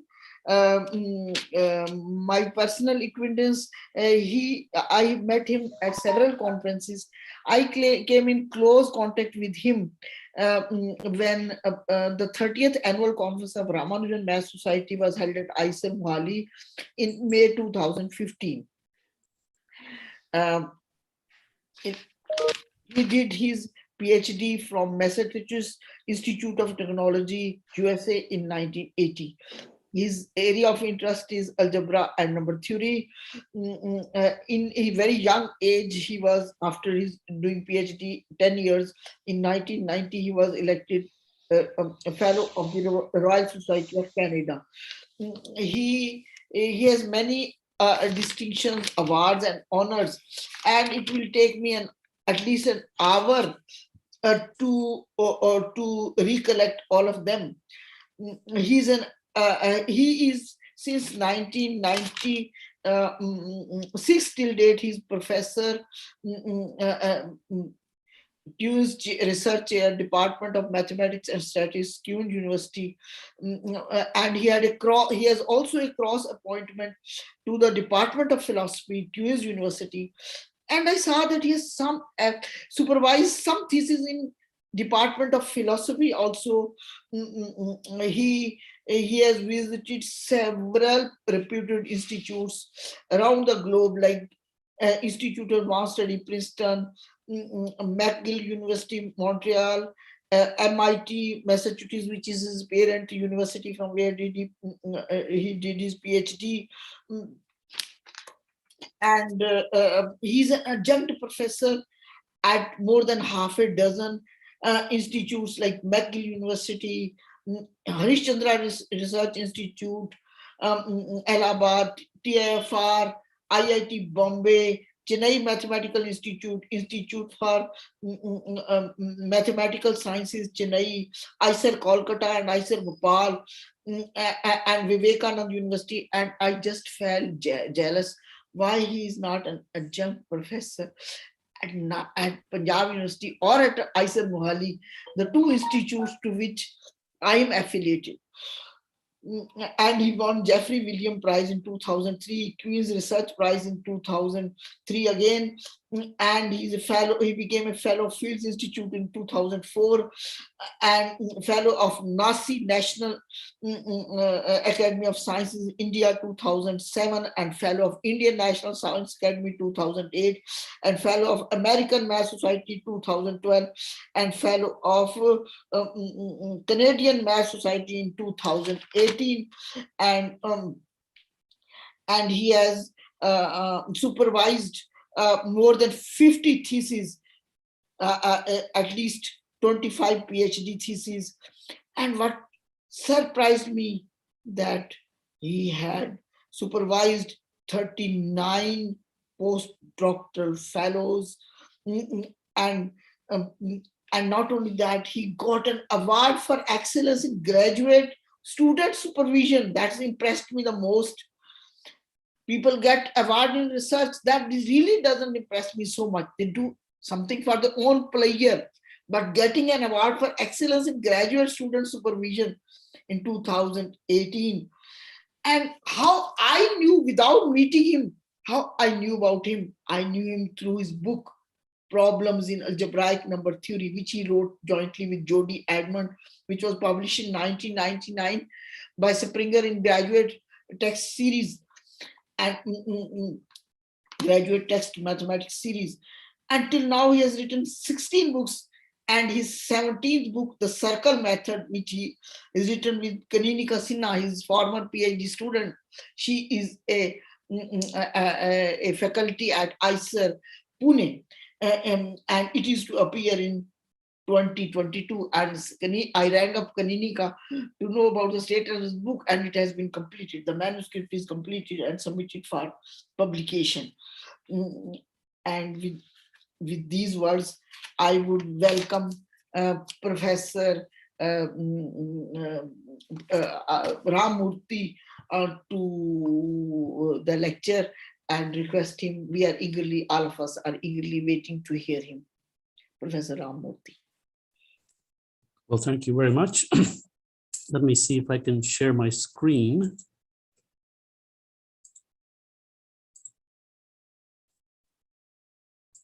Is this visible?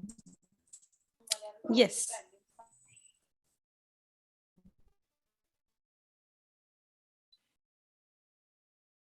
Okay.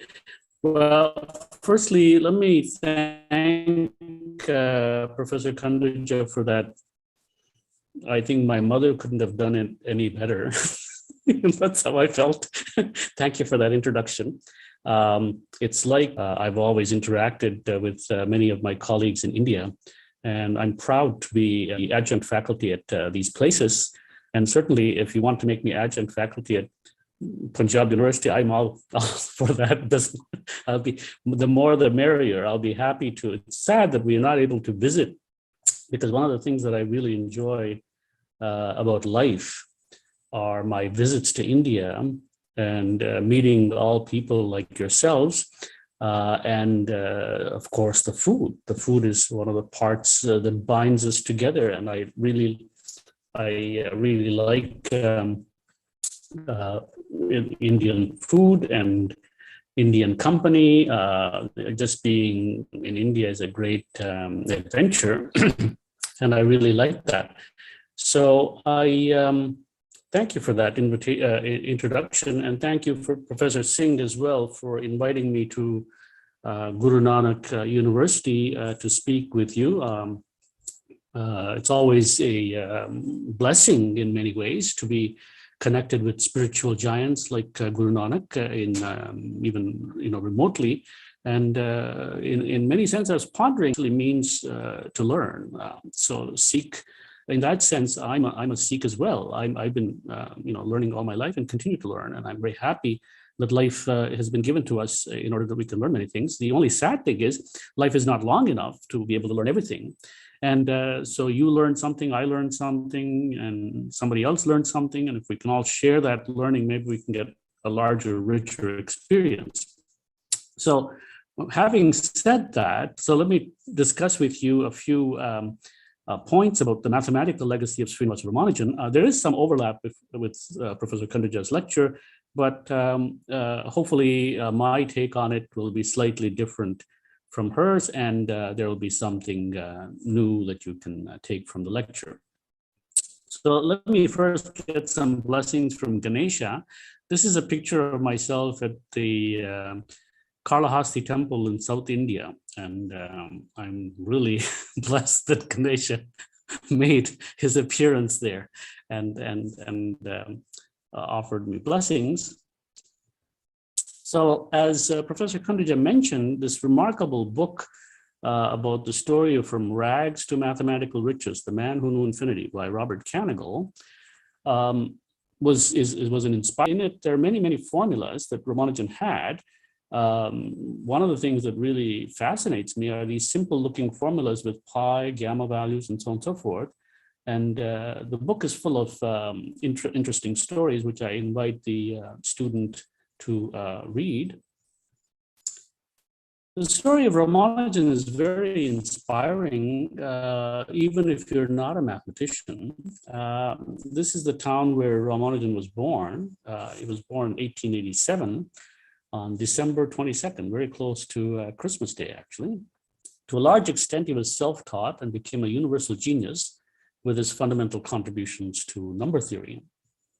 And so this talk is about a panoramic view of how this came about. And then I want to talk at the end about some of the legacy, the mathematical legacy that he left behind, and share with you a few things that I contributed in my humble way that connect to Ramanujan's work. So here's the school where Ramanujan studied. And so his childhood was very intriguing. This particular book by Loney on plane trigonometry was something transformational. I mean, at the age of 12, he borrowed this book from an older student and completely mastered its content. So at the age of 12, he mastered trigonometry. And the book actually goes far beyond standard trigonometry and starts treating calculus as well. But the book that really changed his life is this famous book called Carr's Synopsis of Pure Mathematics. Ramanujan borrowed this book from the local library, and the synopsis actually is not a book. What it is a bunch of theorems that students sitting for the PhD degree at Cambridge University should know, and there are no proofs in the book. But Ramanujan delighted in proving all the results contained there. So in some sense, he was discovering all the major theorems of the 18th and 19th centuries. So, and he didn't use paper, he used a slate. So what he would do is he would take up a problem, use his slate, work out the solution, and rub it off with his elbow. And many times later, people talked about his bruised elbow, and we now know how he got it. He was always rubbing off his slate with the elbow. So in his college days, in 1903, he was admitted at the age of 15 to this government college in Kumbakonam. But unfortunately, he failed his exams because he spent too much time doing mathematics and neglected the other subjects. Beautiful campus it looks. Your campus, the Guru Nanak University campus, also looks very much as beautiful as this picture. So Madras, that's what it was called. Chennai was called Madras in those days. So here's the opening. We went to Madras in 1905, where he went to Pachiappas College. But again, unfortunately, he failed due to his neglect of his non-mathematical subjects. So this was the story. And finally, he had to take a job as a clerk in the Port Trust office. So having failed to earn a college degree, Ramanujan accepted a job at the Port Trust office as a clerk. He tutored students in mathematics on the side and somehow eked out an existence. But he found leisure to do mathematics and jotted down his results in his notebook. So this is an interesting point that I keep mentioning. Professor Khanduja told the introduction that I got an award for graduate student supervision. Well, one of the things that I tell my graduate students is have a notebook.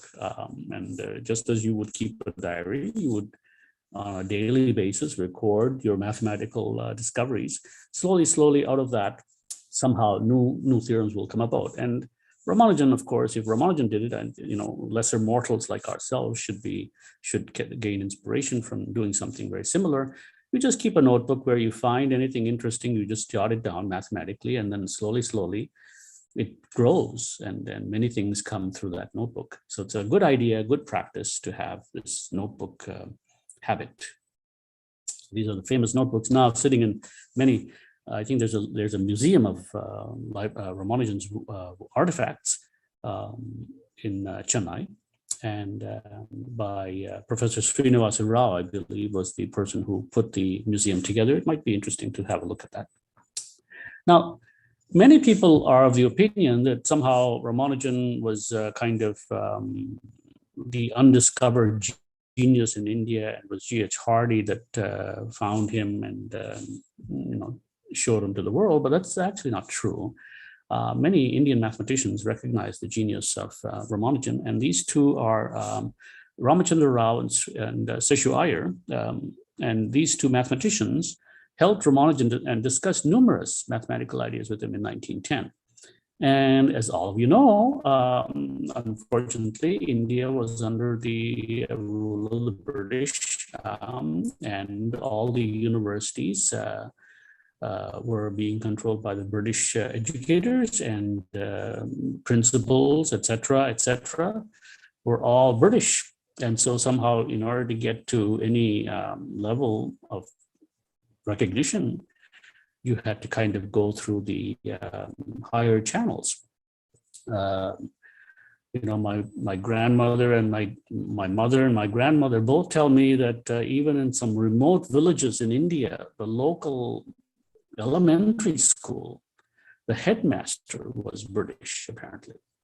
It was kind of rather odd. So you can see the even everyday life at that time.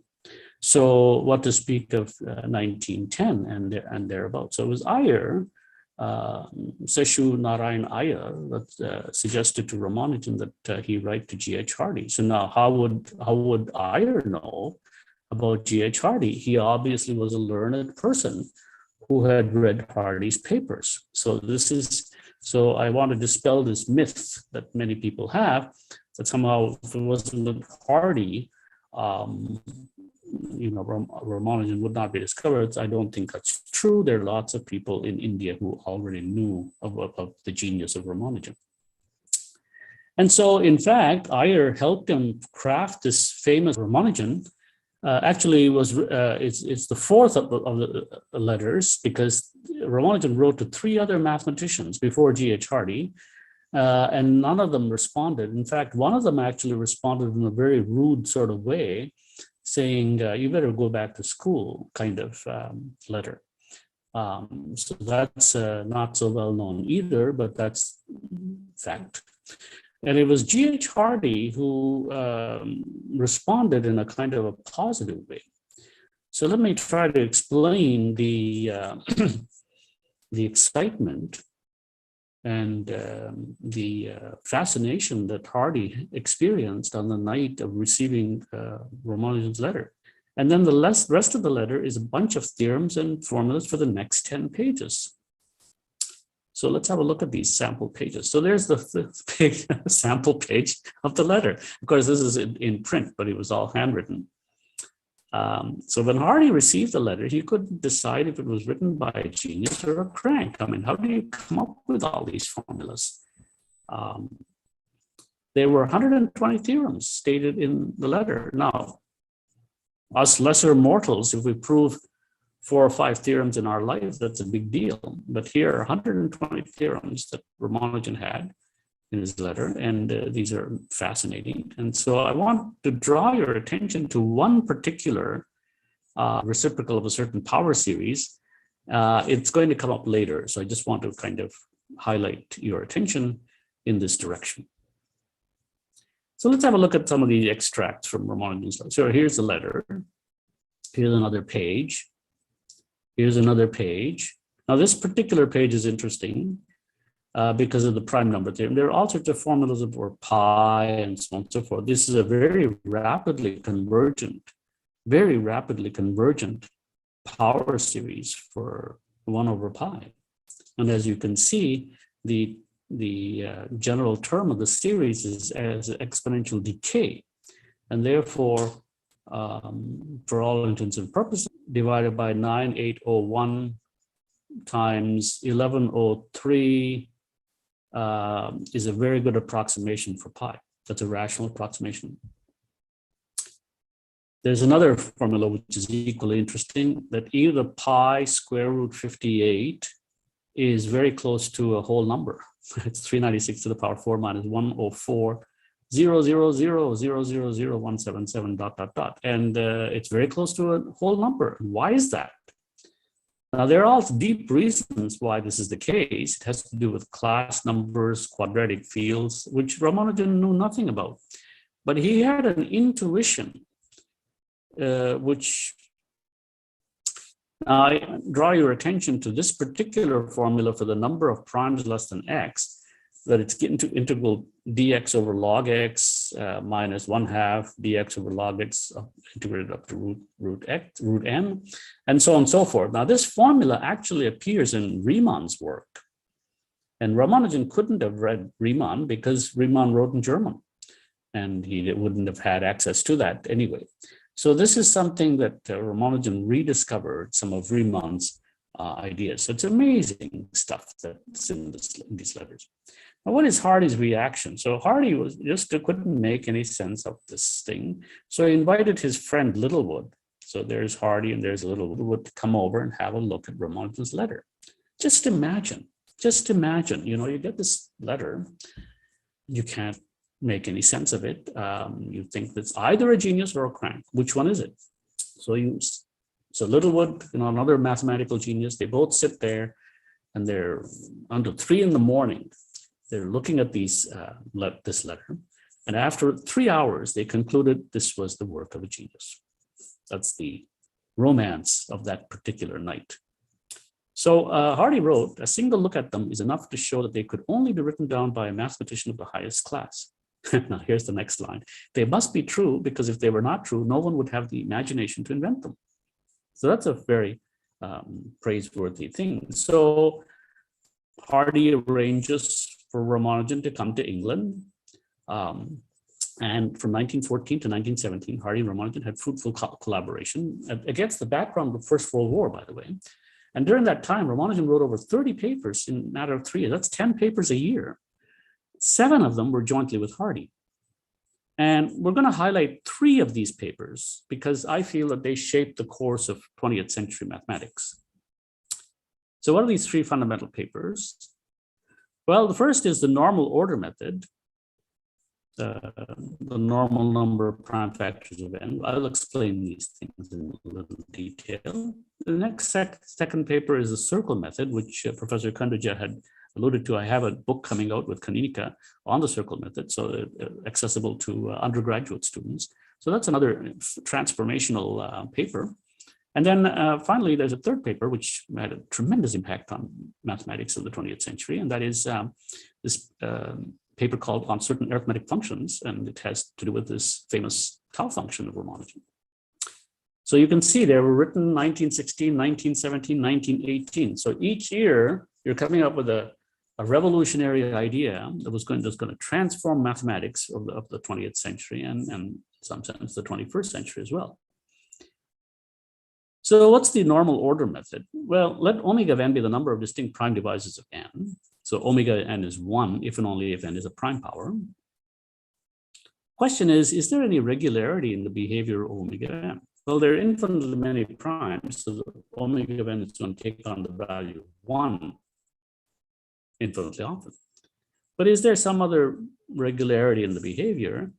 And the famous paper that I alluded to of Hardy and Ramanujan shows that omega of n is usually log n. Usually, what does this usually mean? You know, we'll try to clarify that point. The Hardy-Ramanujan theorem says that the number of n less than x such that omega n minus log n is bigger than square root log n is very small. So usually means that with probability 1, omega of n lies between log n plus square root log n and log n minus square root log n. That's what it means with probability 1. And the paper was innovative for its use of an elementary sieve method. Now, this particular paper sparked the beginning of a new branch of mathematics called probabilistic number theory. And the starting point was this famous Erdős-Katz theorem, Erdős and Katz. So what does this say? This says the number of n less than x, such that omega of n minus log n divided by root log n lies between a and b, is given by the normal distribution. Now, what does that say? It says omega of n is usually between log n plus square root log n and log n minus square root log n, and the number of such n's is given by the normal. This is an amazing result. This is a 1940 theorem. So this is well after Hardy and Ramanujan wrote their paper. But that particular paper inspired the development of a new branch of mathematics called probabilistic number theory. Okay, now I want to move on to the second paper on the circle method. And the circle method was initiated by the study of what's called the partition function. P of n is the number of ways of partitioning n. For example, number 4 can be partitioned as 1 plus 1 plus 1 plus 1, or 1 plus 1 plus 2, 2 plus 2, 1 plus 3, or simply 4. The order doesn't matter. So the number of ways of partitioning n is 5. The partition function appears all over the place. It appears in physics, it appears in mathematics, it appears in representation theory of the symmetric group. The number of conjugacy classes of the symmetric group of on n letters turns out to be the partition function. So and the question then is there some significance to that? And for sure, there's a remarkable connection between partitions and representations of the symmetric group. So that branch, the development of that branch is part of group theory. So now each partition of n can be factored. How many ones did you use? Let's say you used k1 ones. How many twos did you use? Let's say you used two k2s, k2 twos. How many threes did you use? K3, let's say, and so on and so forth. So you can partition that way. And once you understand it that way, we have a generating function for the partition function, namely summation p of n x to the n is given by this product k equals 1 to infinity of 1 over 1 minus x to the k. Now the insight from this particular identity is the following. If I want to study the nature of the coefficients, I look at the right-hand side and I see that the right-hand side has singularities at roots of unity. And somehow the aphorism that animates complex analysis, much of analysis, is that the singularities of the function contain the key to the study of that function. And therefore, if I want to understand the partition function, the singularities seem to be coming from roots of unity. And the roots of unity are lying on points of the circle. So if you draw the unit circle of radius 1, the roots of unity correspond to these points, and those are the singularities. And somehow Ramanujan got it into his head that these singularities are going to play a major role in the study of the partition function. And he was right. He was right, because that formula that I had circled in the very first letter that Ramanujan wrote to Hardy, saying that the coefficient of x to the n in a particular power series is given by some expression, that tells me that Ramanujan had been thinking about the circle method well before he came to England. Now, can we find a formula for P of n? And Hardy and Ramanujan in 1918 wrote that paper on the circle method. They came up with an asymptotic formula. Now, this is where number theory versus analysis becomes important. Hardy was an analyst. Let's face it. Let's be blunt about it. Hardy, with all his kindness, was essentially an analyst. Ramanujan was a number theorist. And so there is a slight difference. Of course, number theorists can use analysis, but an analyst, if they want to look at the world through this analytical view, may settle for asymptotics. And so in some sense, Hardy thought that it's the asymptotic formula. So you can see from here that the partition function has exponential growth. It grows like e to the pi root 2n over 3, and there's this denominator factor. But in 1937, Rademacher, almost 20 years later, Rademacher, here's Rademacher, he discovered an explicit formula, not an asymptotic formula, explicit formula for the partition function. And this explicit formula is given here. The terms are essentially exponential sums of various sorts. Let's not get into it. I put the details in for completeness. But if you notice, the very first term involves the derivative d by dn of hyperbolic sines. And if you go back to the first letter of Ramanujan to Hardy, this type of formula appears with hyperbolic sines. So in other words, Ramanujan was always thinking about exact formulas, and Hardy was thinking always about asymptotic formulas. It's better to have an exact formula and then derive asymptotic formulas from the exact one, but it's very difficult to get an exact formula if you only had an asymptotic formula. So I hope everyone understands the psychology. And as I said, this particular formula here, if you see there, it's got these hyperbolic sines, and that's what's going on. So he was already thinking about things like this. And the person who actually pointed this out, this is not my observation, this is an observation by Atle Selberg.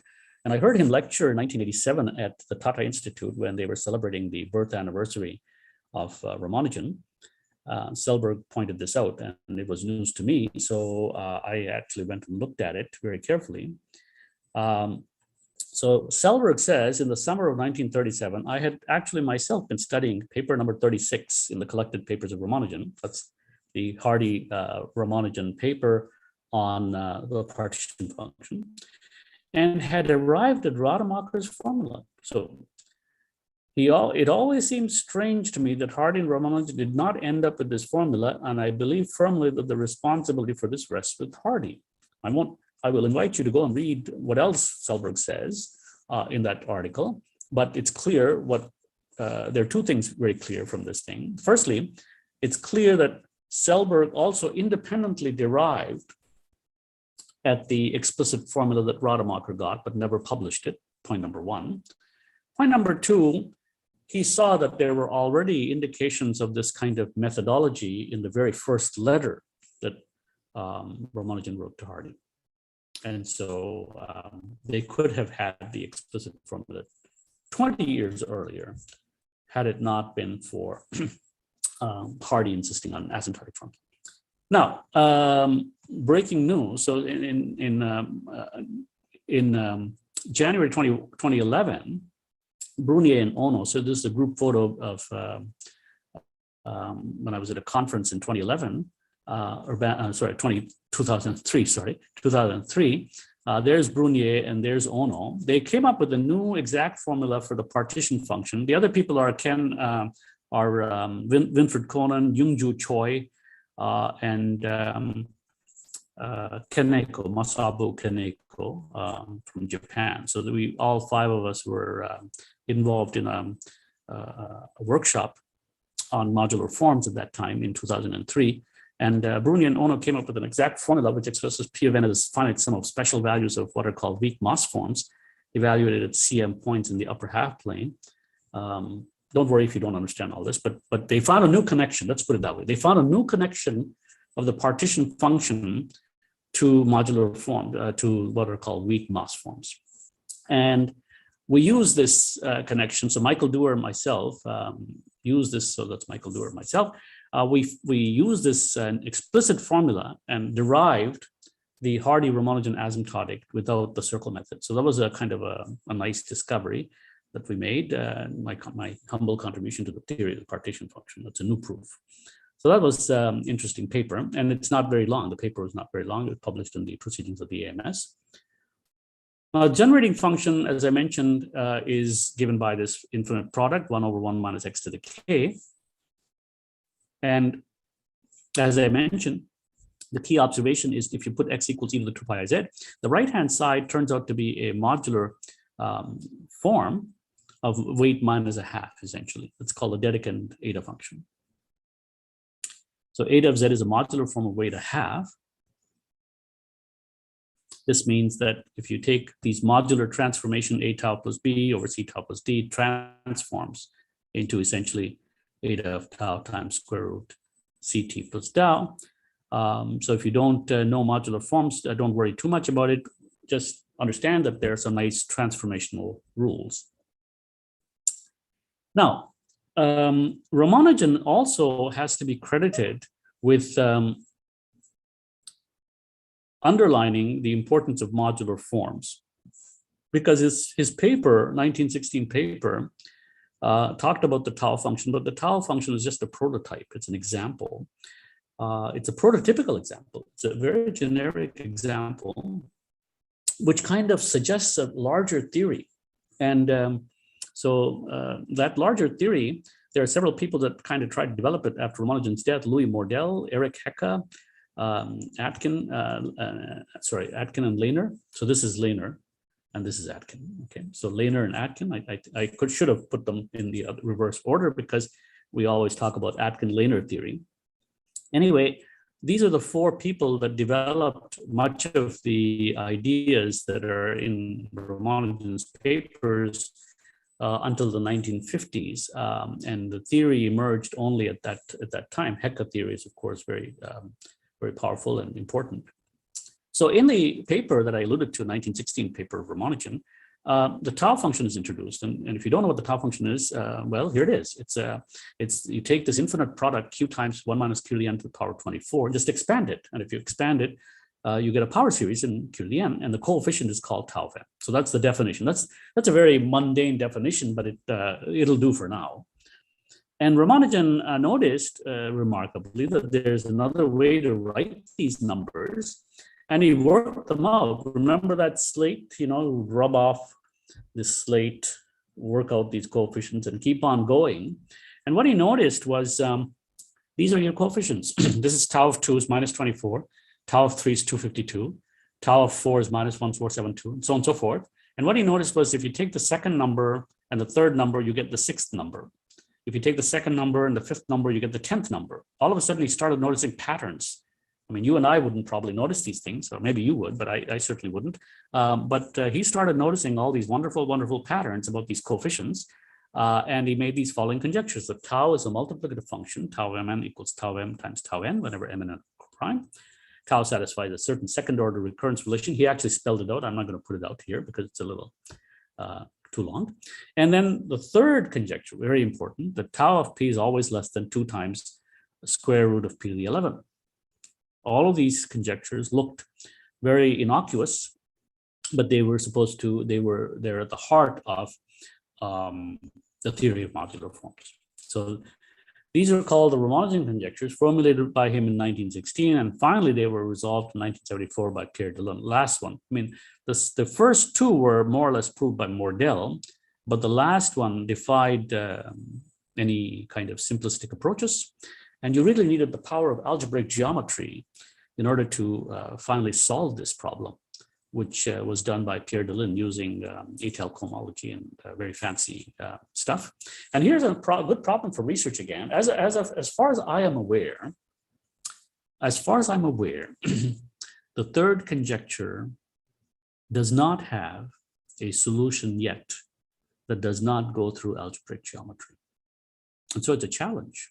Is it possible to prove this without algebraic geometry? Now, there's a program called the Langlands program, which will allow you to get to that without algebraic geometry, but the program is not complete. Therefore, it's a kind of a very conceptual vacuum that we're living in right now, where we don't really understand why you need algebraic geometry to get to this third estimate.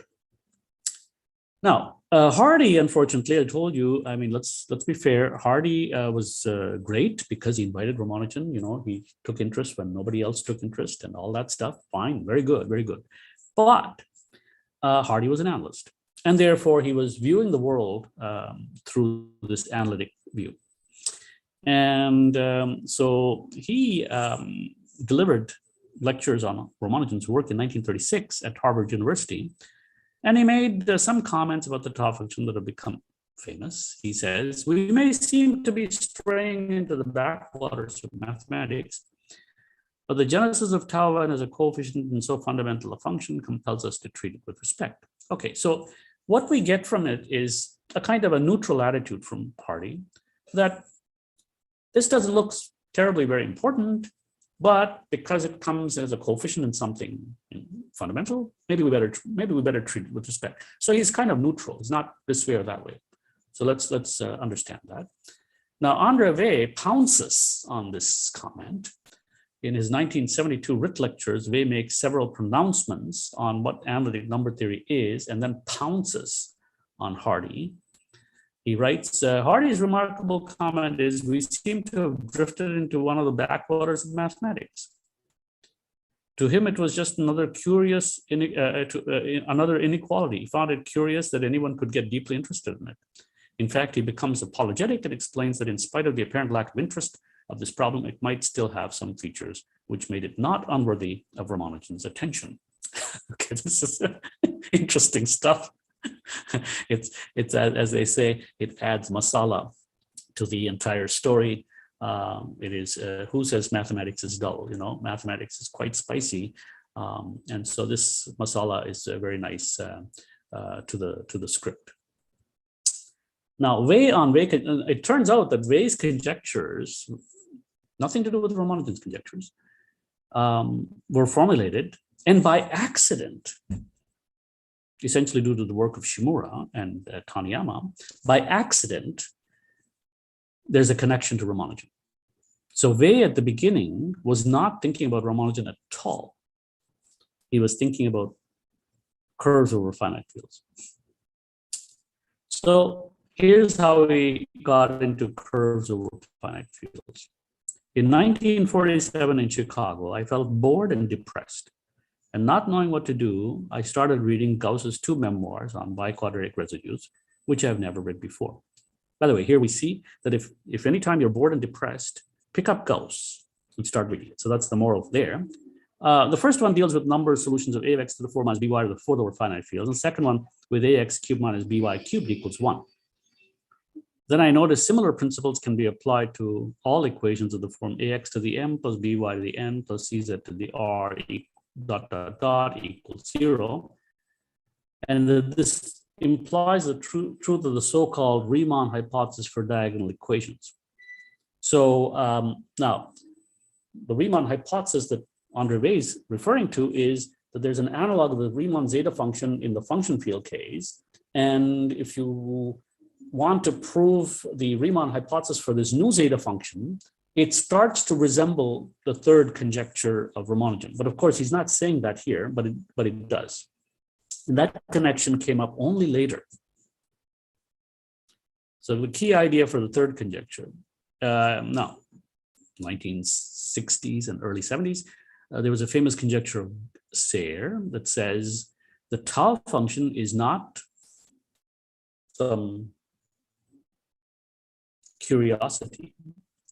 The tau function is a very fundamental thing. It comes from representation theory. So Sayre made a conjecture. There's a representation of the absolute Galois group. G sub q is the absolute Galois group, Galois q bar over q, into GL2 of the L-adic integers. ZL is the L-adic integers, such that the trace of what's called a Frobenius automorphism, sigma p, turns out to be tau of p. Aha. So what is this? This is giving another interpretation of tau of p. So Deligne proved this conjecture. And once he proved this conjecture, tau had a geometric meaning. And once he's got that geometric meaning, went back to the Weil conjectures, and bingo, the thing came out. And the third conjecture was, as far as I know,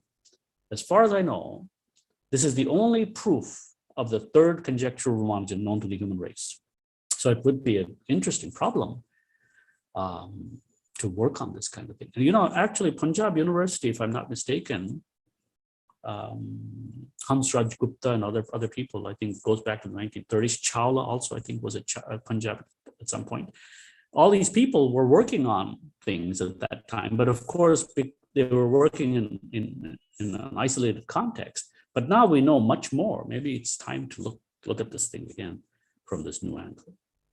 Now, that particular representation allows us to talk about divisibility properties of tau of p. So this existence of this elatic representation allows us to study divisibility. So for example, how many primes does tau of p have? If tau of p behaves like a random number, then it should be maybe log p.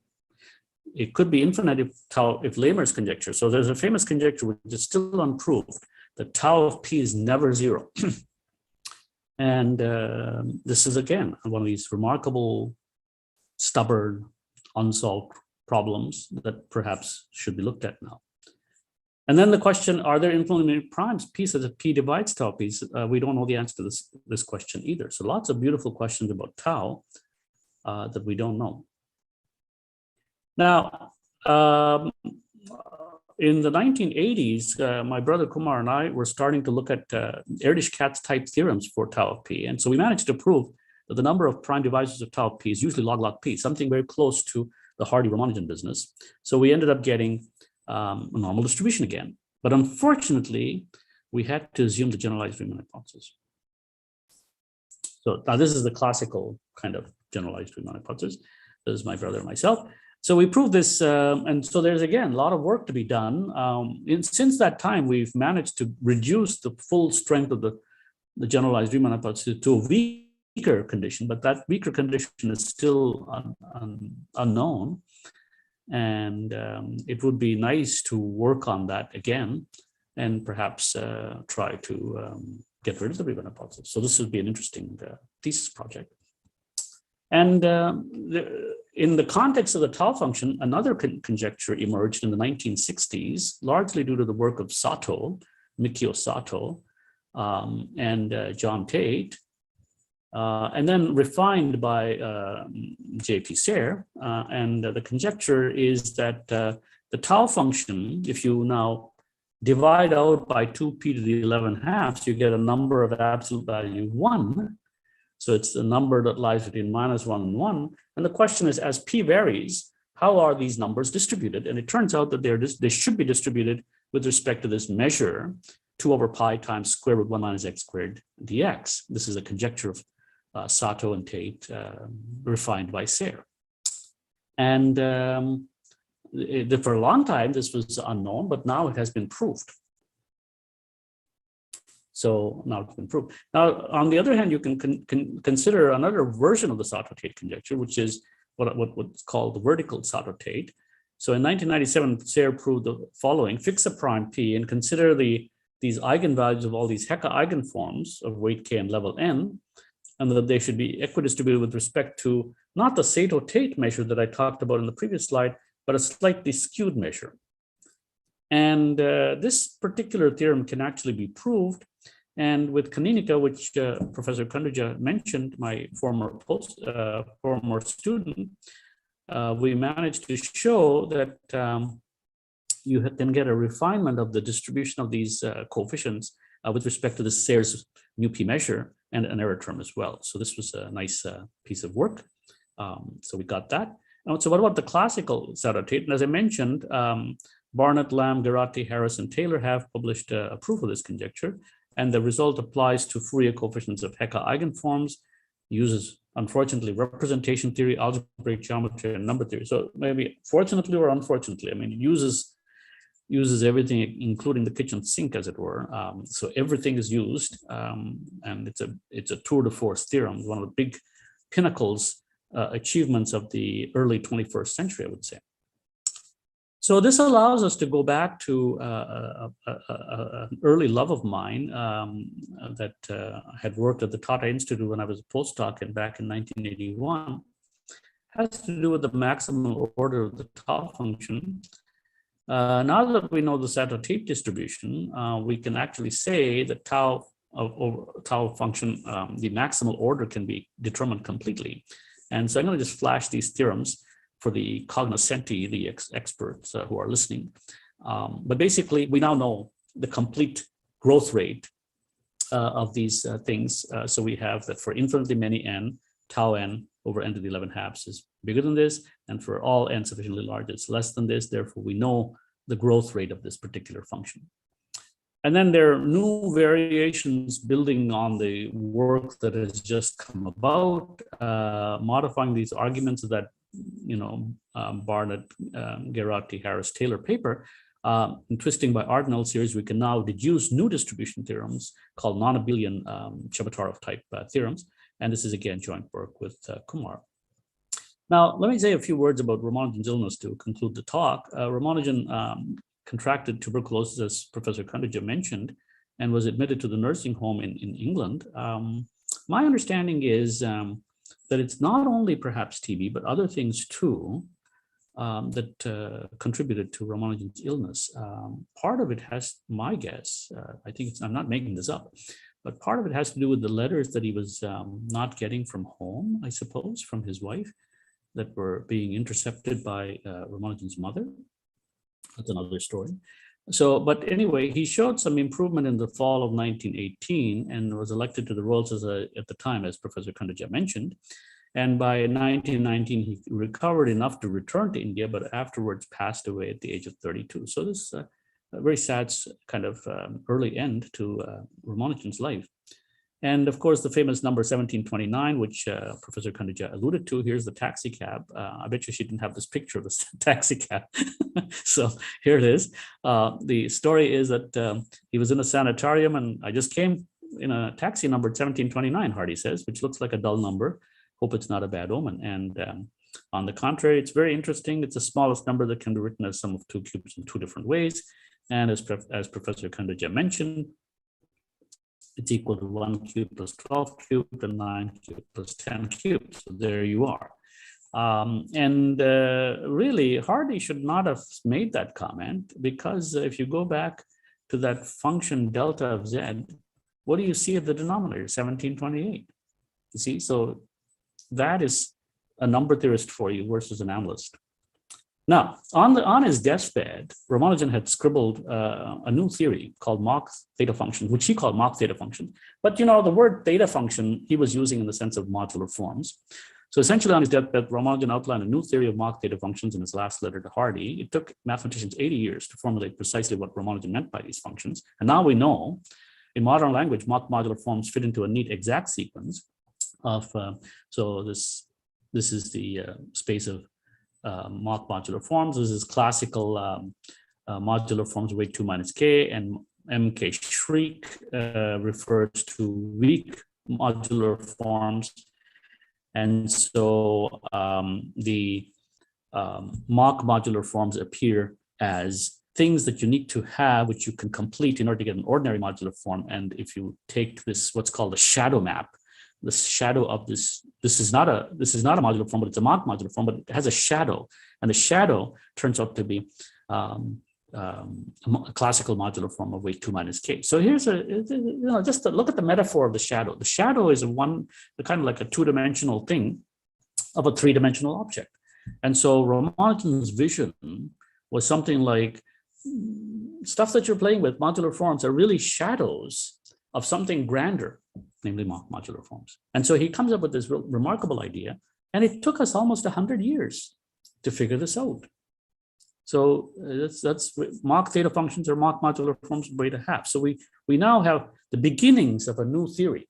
And I bet you much of the 21st century will be devoted to developing the theory of Mach modular forms. Already, people have found the importance of the theory of Mach modular forms in the study of black holes and string theory, which is trying to explain a unified theory of physics where you kind of marry quantum mechanics with relativity.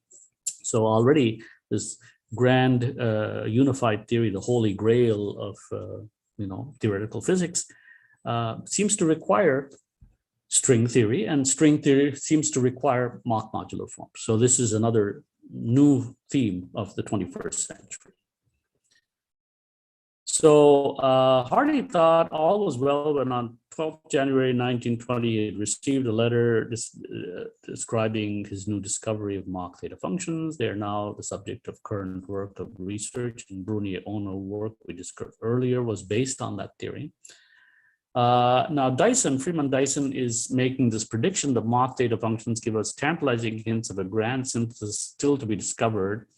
It should be possible to build them up into a coherent group theoretical structure analogous to the structure of modular forms which Hecke built for the future. Well, fortunately, Dyson said this about 30 years ago, and now we do have some better understanding of this thing. So now let me conclude with some romantic comments, romantic in a kind of an altruistic sense that Ramanujan Hardy had made in 1936. He says, I have to help you form some sort of reasoned estimate of the most romantic figure in the recent history of mathematics. The real difficulty for me is that Ramanujan was in a way my discovery. I did not invent him. Like other great men, he invented himself. But I was the first really competent person who had a chance to see some of his work. And I can still remember with satisfaction that I could recognize at once what a treasure I had found. You've got to imagine, you see, this is Hardy, 1936, kind of looking back at his own life, that how his own life was been wedded with Ramanujan. And had he not taken that initiative, where would he be? Forget where Ramanujan would be, but where would he be? And he kind of knows that. And my association with him is the one romantic incident in my life in this kind of sense. I think it gives some meaning. And so let me say this, here is Srinivasa Ramanujan, his legacy is remarkable. And Aurobindo's poem on Savitri comes to my mind. On a height he stood that looked towards greater heights. Our early approaches to the infinite are sunrise splendors on a marvelous verge, while lingers yet unseen the glorious sun. What now we see is a shadow of what must come. So this is from Savitri, Aurobindo's magnum opus, and I think it fits neatly into the legacy of Srinivasa Ramanujan. So thank you very much for your attention.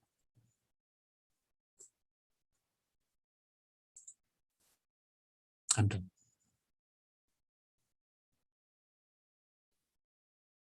Hello, I'm done. I finished. Yes.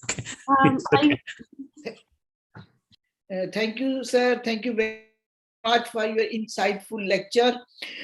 You connected his work. You took us to a journey of his work and his connections with that of Selberg's work, Andre Weil's conjecture, Deline conjecture, Sayre conjecture, and many more. It was really insightful. What we knew about Ramanujan's work earlier, what I knew about Ramanujan's work was just tip of the iceberg. Your lecture is highly appreciable. It's so informative as well as spicy, with quotes here and there.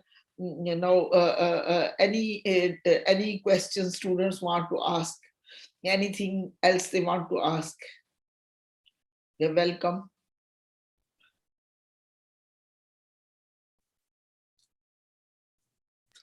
I have, I don't know if I'll call it a stupid question or not. I mean, questions should not be stupid, I assume. But when you talked about those modulars, it was interesting. I never thought about those. I'm from a physics background, atomic physics. So you said 3D on 2D, right? 3D. Is there other way around, something in mathematics where we can project two-dimensional things as three-dimensional? Yeah, well, I don't know. I guess it's just a projection. The point is that we always tend to see, you know, only a few dimensions, in the sense that we are three-dimensional creatures and we don't see many things. And that metaphor, that shadow metaphor that I found in this writing, is very much the predicament of the human being, is it not? I mean, we have only 5 senses. You know, our vision, light spectrum, the colors that we see is only a tiny narrow range.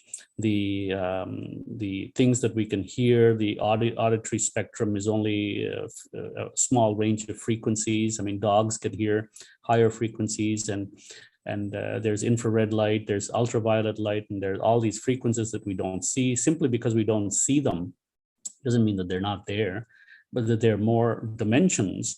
There are many things that we just simply don't see, but being a human being has limits our vision.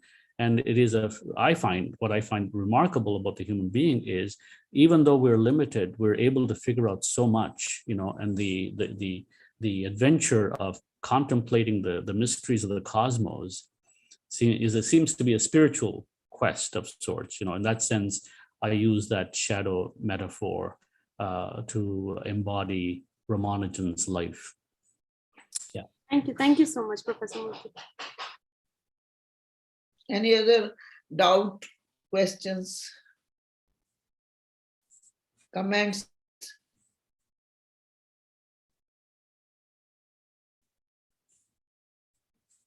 Somebody had a question?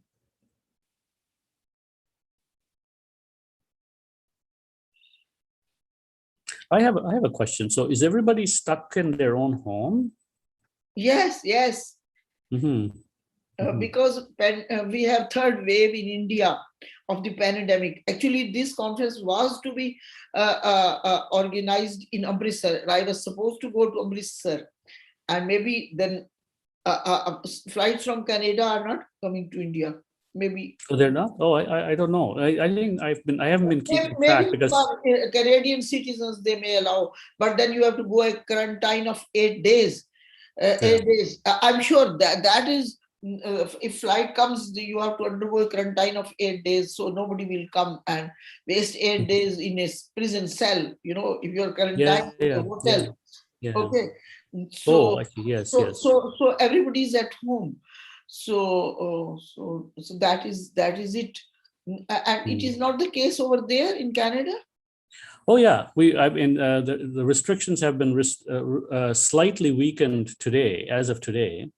Okay. So they are saying 50% capacity for restaurants now. So you have to still for restaurants here also 50% capacity.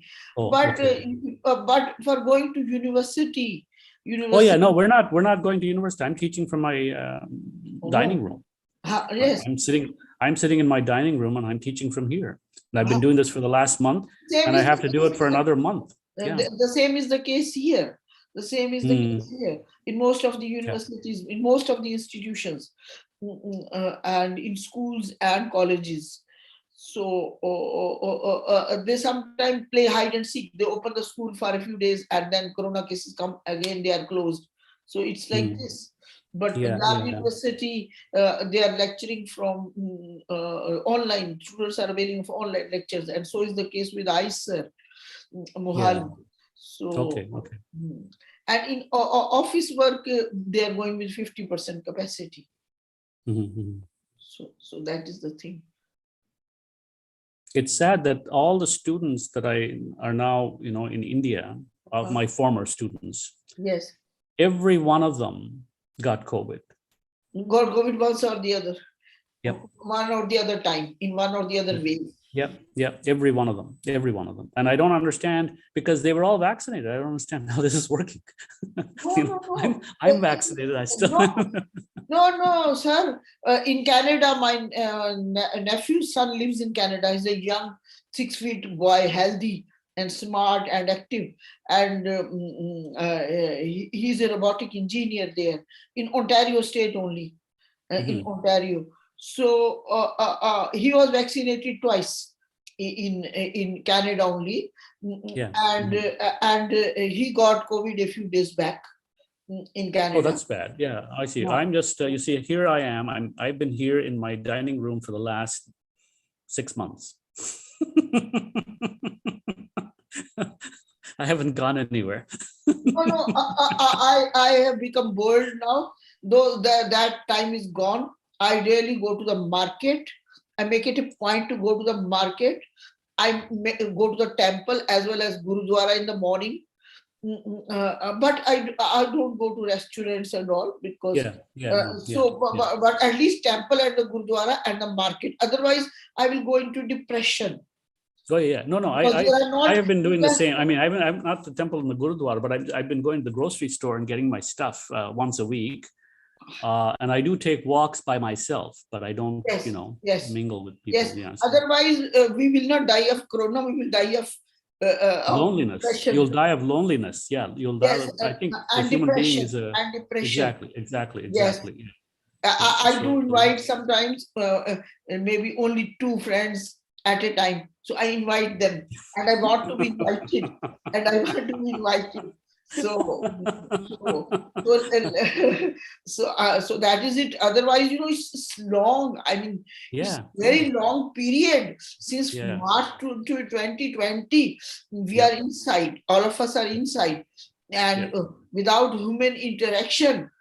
And I'm surprised that people in the conference are keeping the video off, and I'm very shocked about it. And I felt very bad.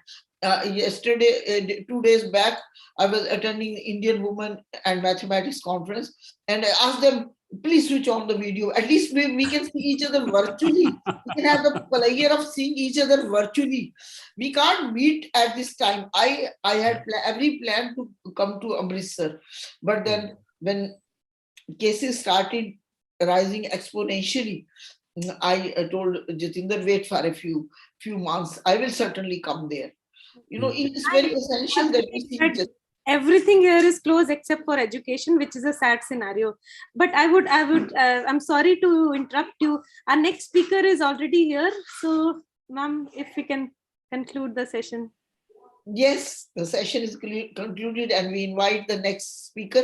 And who is the chair for the next speaker? I invite Professor D.P. Singh, head of the physics department at Guru Nanak Dev University, to kindly introduce our next speaker. Please announce his full name. Please announce his full name.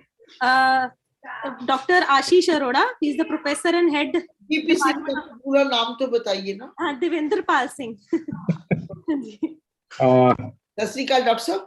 Sat Sri Akal, ma'am, and good evening to everybody in India, and I think good morning to our speaker from Canada.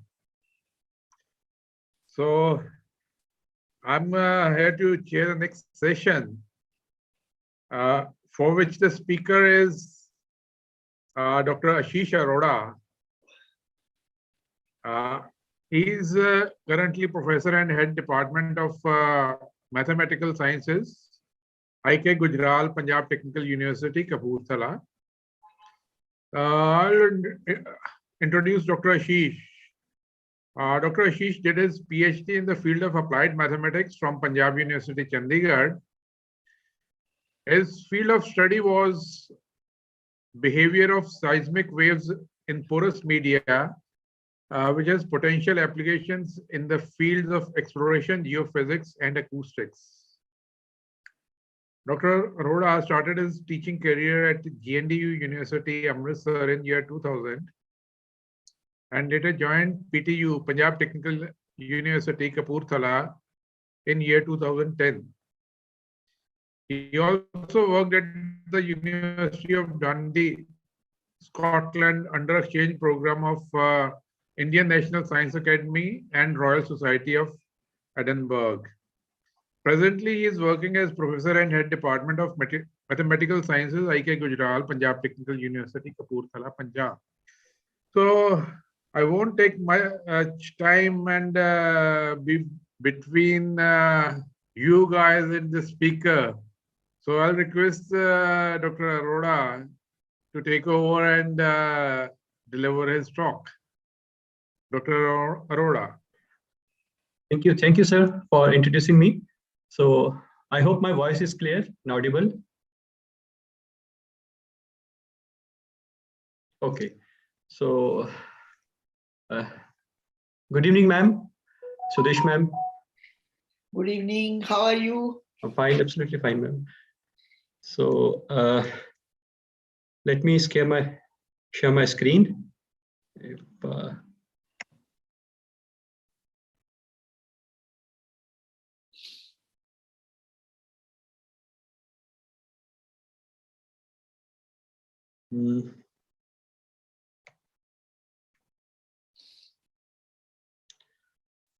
Is it visible?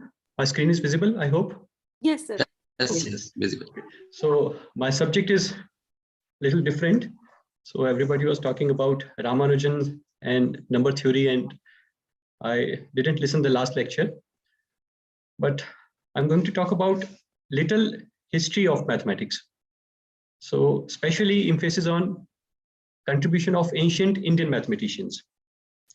I chosen this topic because there is a reason which I thought which is important, and I must share these things with everybody. So generally in India, our academicians and scientists and society in general is ignorant about Indian contribution. Most of the time in classrooms, we talk and we are taught about Newton, Einstein, Cauchy, Lebesgue, and all mathematicians. Of course, they were great mathematicians, but we hardly share about the theories developed by Indian mathematicians. And due to this, there is some kind of impression in our society that India contributed zero. So you are right. Yeah. India did contribute zero to the numbers. That's why I used this sentence. So the reason is partly due to our education system. And the major reason is the Eurocentric approach of imperialistic nations. And they have intentionally made an environment like this. And many things which India contributed, they digested it completely. So, and that's why a kind of ignorance and a kind of inferiority complex is prevailing in Indian society.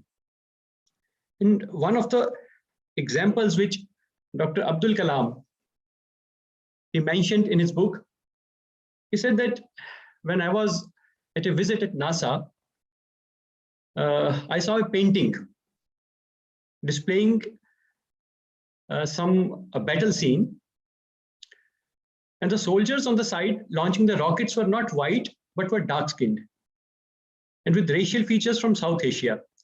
And he said it turned out to be a Tipu Sultan's army fighting the British. And this painting, the painting depicted a fact forgotten in Tipu's own country, but commemorated here on the other side of the planet. So he said that India forgot who developed first missile in India, who was the person who developed that missile in Tipu's army. And he has given many examples like this. And he was of the view that inferiority is prevailing in our society and also in our scientific community. So it requires an impartial analysis and research in history of sciences. That's why I initiated this subject, and especially the heights attained by Indian mathematicians is worth noticing. So before I directly jump to contribution of Indian mathematician, I would like to little bit compare the Indian approach and the Western approach, and especially the thought process prevailing in our society and the Western society. So for this, I have chosen two examples. The Copernicus was first to initiate this what we call heliocentric theory, that Earth is revolving around the sun. So it was a belief in Western society, in Catholic faith, that Earth is the center of the universe and whole universe, including sun, is revolving around the Earth. So Copernicus gave this heliocentric theory that no, this is not true. Earth is revolving around the sun. And he diplomatically dedicated this book to Pope of that time. But as it was against the faith of Catholic Church, so ultimately they banned the book. And what happened after that? Bruno, he extended this concept of this Copernican model, but due to his efforts, he was arrested and he was burnt alive on 17th February 1600 in Rome. So we can imagine how insensitive that society was about their faith. After Bruno, it was a turn of Galileo. On 15th February 1564, he born, and he died on 8th January 1642. He also propagated the same theory, and he authored a book called Dialogues. And due to this book, it was against the Catholic faith again. So again, he was arrested, and ultimately he died when he was imprisoned. Not this, but he was also cursed by the Pope that his soul will always remain in hell. This was the curse given by the church to Galileo. And this is just about 30 years back in 1992. Due to the pressure of scientific community, the Pope apologized, and they said, now the soul of Galileo can come out of the hell.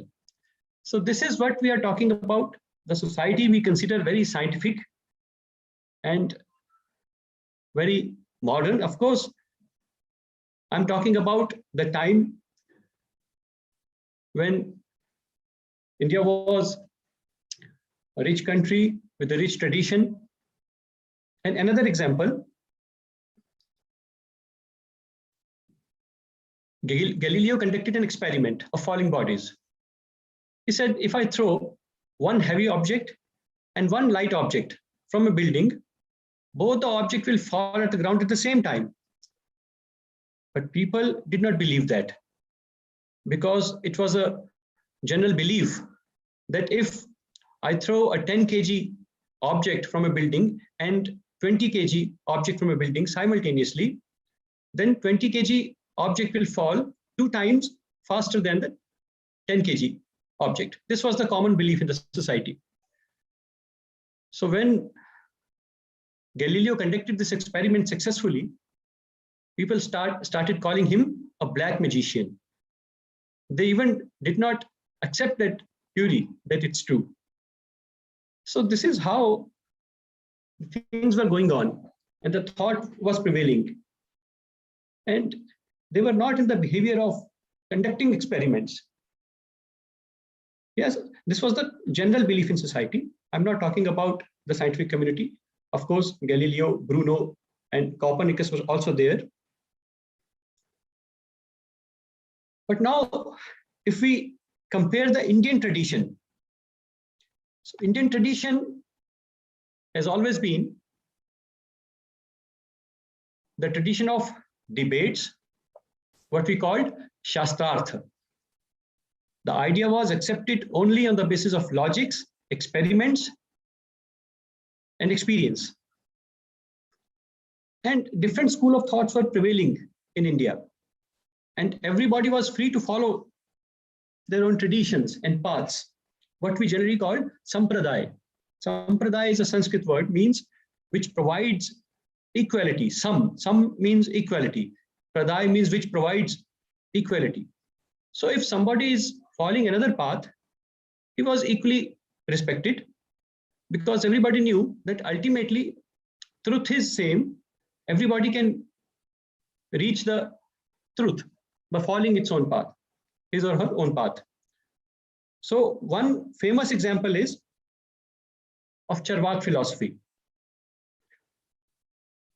Charvak never believed on the theory of Vedas. He always disregarded Vedas. He said that if your body is burnt, how can it come back? So there is no Atma Paramatma. All this is foolish theory. So live your life joyously. This was his theory. And he was having many disciples. But he was not burnt alive either. He was conferred with the status of Maharishi. He's called Maharishi Charvak. His theory was equally accepted by the society and was given due respect. So this was the Indian thought originally. And one famous debate, because that was the time of Shastrartha debates, Shankaracharya, on his way, he met a scholar, Mandan Mishra, and they were having a beautiful debate. And in this debate, the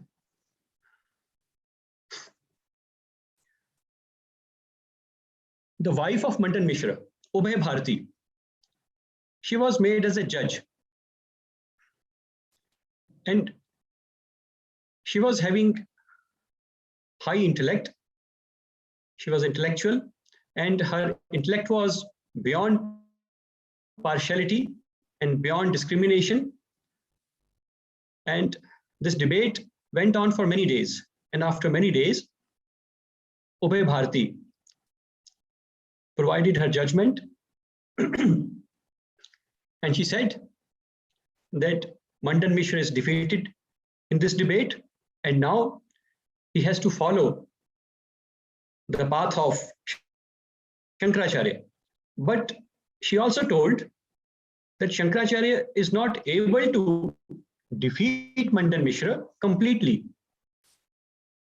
because being wife, I am her better half, and until and unless Shankaracharya defeats me in debate, Mandan Mishra cannot follow the path of Shankaracharya. So the debate was again started. Shankaracharya started debate with Ubhay Bharati, and the logics of Ubhay Bharati were so beautiful that Shankaracharya was entangled in her logics, and he had no reply. She asked Ubhay Bharati to give her few days, 3 days, and after 3 days, he said, I will come back and I'll reply you back. So Ubhay Bharati agreed for that. Shankaracharya studied for 3 days. He acquired experience for 3 days. And after that, he came back and defeated Ubhay Bharati. So this is a beautiful episode. So I wanted to share. You can assess the tradition, Indian tradition at that time. But at present, everything is gone, because now we are neither originally Indian nor we are completely Western. We have forgotten our tradition and we are not completely following the Western tradition. So what actually Indian tradition was, I'm talking about that. So we can compare the traditions of India and tradition of West. And it is noticeable, worth noticeable, that at that time, it is the time of Shankaracharya is of 8th century CE. And at that time, the women were enjoying a good status in society. So now we come back to scientific tradition of India. So the scientific tradition of India was intuitive and oral. It was in fact an oral tradition. So that's why we lost much of our science, because it was not documented properly. And in India, a Guru Shishya tradition was going on. The knowledge was transferred to the students orally by the gurus, and documentation was also there, but main tradition of India was oral tradition. The propagation of knowledge was through Sanskrit verses orally. So about mathematics, I want to discuss few things. There is general impression that the ancient Indian mathematics is only algorithmic in treatment, and it do not contain proofs. This is far from truth. Actually, due to poetic form, mathematics was expressed in verses, and it was having the drawbacks that it does not admit symbols, and the rigor essential of mathematics. But these shortcomings were mitigated to great extent by many scholars and teachers by providing commentaries. Even now, many ancient commentaries on mathematical text exists. Even Indian National Science Academy has published many mathematical commentaries in English. And also the word-by-word translation of Sanskrit prose in a foreign language like English was very difficult because it necessitates splitting Sanskrit compound words to suit the English syntax, and English may not exactly correspond to Sanskrit counterpart. And also the poetic beauty and the rhythm in the Sanskrit verses cannot be translated, of course.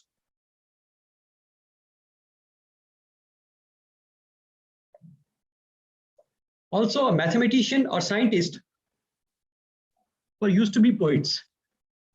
And good example is Leelavati of Bhaskaracharya. It is a best example of poetic beauty. And it is amazing how a work in a subject like mathematics could ever be in poetic form. But of course, poetic form has restrictions. The authors had to sacrifice the mathematical format of symbolism. Also, the traditional poetic form of mathematics enabled the students to memorize the mathematics, which was passed on orally from generation to generation. Although the poetic form had limitations, but it also gave the mathematicians a poet-free scope to indulge in humor, romance, and pun. I'll show you one verse of Leelavati, which is very beautiful, and how it represented two different meanings. So, this abstraction or rigor was even absent in Western society. Even Newton's treatment, when he introduced the concept of fluxion, was not abstract. The epsilon delta definition followed a century later. So even the abstraction was absent in ancient Western works as well. And also, if somebody has studied Gödel's incompleteness theorem, it puts a big question mark on the consistency of the axiom system, and therefore on the conclusion derived from them. So it is not possible that Gödel said that no consistent system of axioms is available which can effectively demonstrate the truth of all theory of numbers. This is what Gödel's incompleteness theorem concludes. So, of course, the axiom system and the proof-based system is important. It has a beauty in mathematics. It's very beautiful system, but it does not mean that we should ignore the intuitive and the algorithmic approach which was provided by Indian mathematicians. So we should not be ignorant about that, because ignoring completely that approach may lead or may mislead the society, and especially the mathematicians. So now I come back to mathematicians. This is a little list of mathematicians: Aryabhatta, Brahmagupta, Mahavira, Sridhara, Bhaskaracharya, Narayan Pandit, Madhava. The list is long. I have chosen few. And in my presentation, I have only chosen 3 mathematicians: Bhaskaracharya, Brahmagupta, and Madhava. So I'll little bit explain the work done by Bhaskaracharya, Brahmagupta, and Madhava. So first of all, we come to the Bhaskaracharya.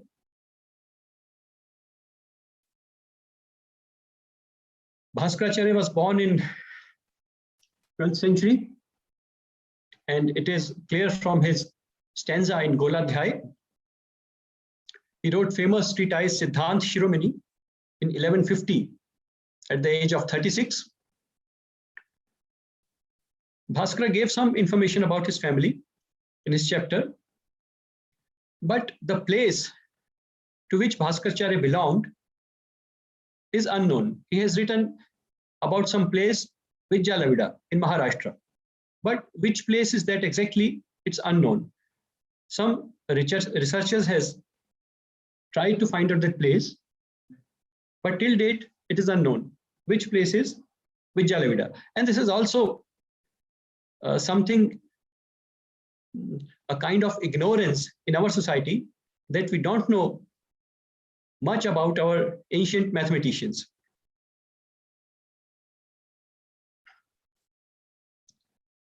A father of Bhaskaracharya, he was also astronomer, and Bhaskar learned mathematics and astronomy and astrology from his father.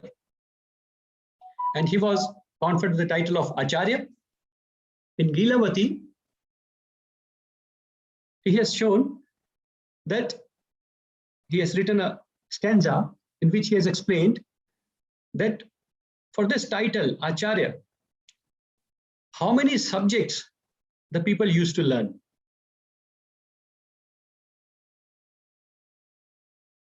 So,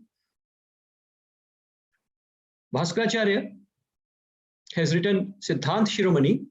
It has 4 parts. First is Lilavati, which contains some arithmetic and geometry.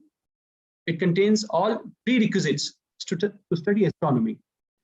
The second book is Bij Ganitam, which is a treatise on algebra, Grahagati, and Goladhyay, which is spherical trigonometry.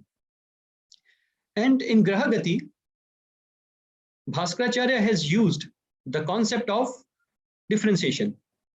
And this formula is implicitly involved in his calculations.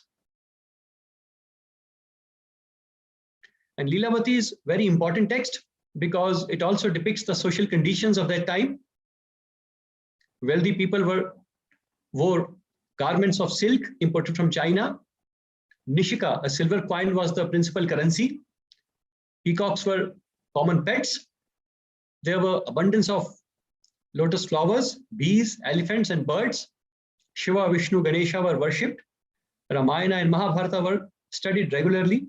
Gold was expensive, and there were plenty of food items. Traveling during night was risky, and on the whole, there was prosperity. And these all things are conveyed from the verses of Lilavati. And in Lilavati, he has framed a questions, very interesting questions. And all questions he has picked up from the social conditions and the epics. So, Lilavati depicts the culture, and this poetic approach made mathematics reachable to common man and raises the interest among students for mathematics.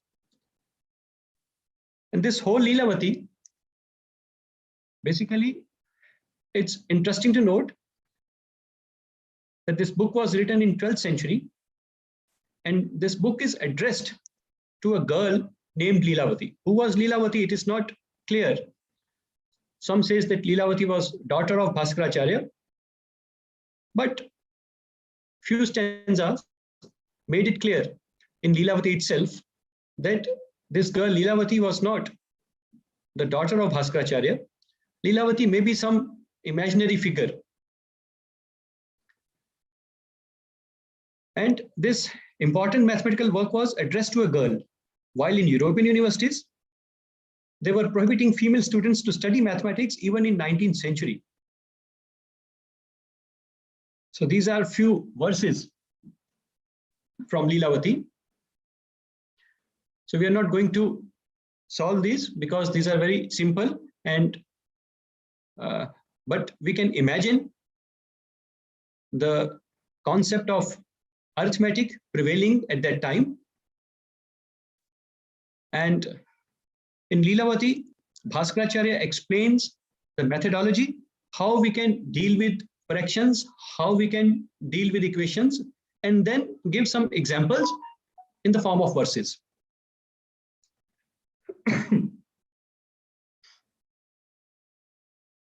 Even for quadratic equation, we give the verse how we can solve such kind of equation. He has given an algorithm to solve this quadratic equation. And after explaining the algorithm or the methodology to solve the equation, he directly jumps to the questions. He starts asking questions to the girl Leelavati, and Leelavati tries to respond to the questions. So this is how whole Leelavati goes on. This is very interesting question from Leelavati. So Arjuna became furious in war, and in order to kill Karna, picked up some arrows. With half of the arrows, he destroyed all of the Karna's arrows. He killed all of Karna's horses with 4 times the square root of arrows. He destroyed the spear with 6 arrows. He used an arrow, 1 arrow each to destroy the top of the. And ultimately, when he explained all this verse, and then Leelavati tries to answer these questions. So this is an example of quadratic equation. Rules of 3. I skipped this rule because the important rule which I want to explain is the rules concerning 0, because this rule contains the idea of limit. The quantity a upon 0 is called khar by Bhaskar. He says that this quantity remains as it is. It do not change its form and concept both. Whenever any finite number is added or subtracted from it, it remains as it is. Of course, sometimes we may see it confusing because when we divide by 0, we call it infinity. But this concept can be explained in terms of limit. For a non-zero a, he says that a multiplies 0 upon 0 is a. So this concept actually is an idea of limit, because this is only possible if this quantity h by h is becoming smaller and smaller.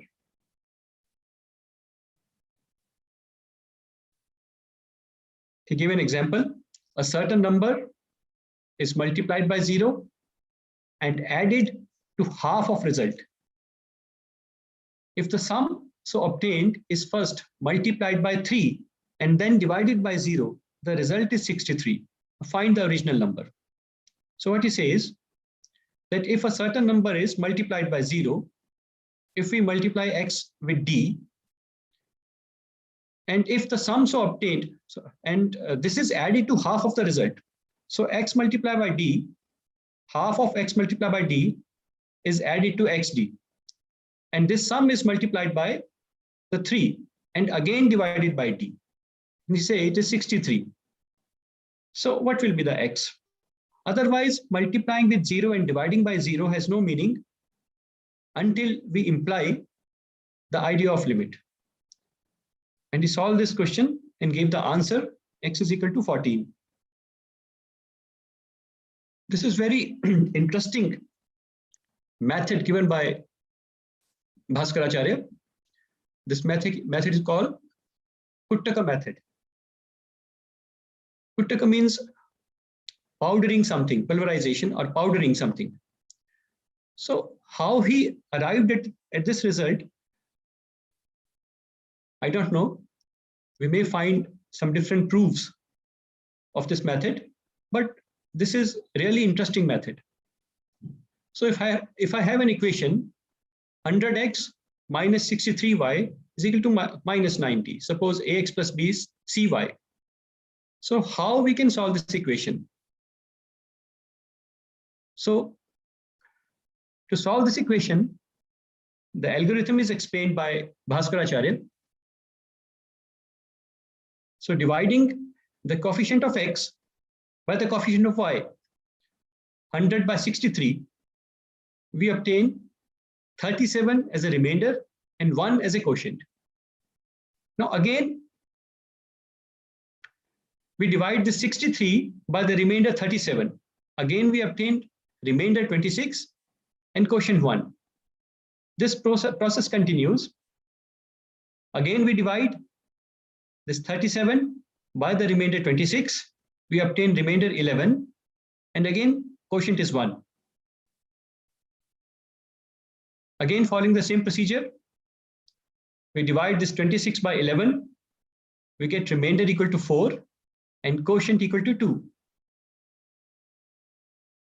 So we continue the process. After that, he explained that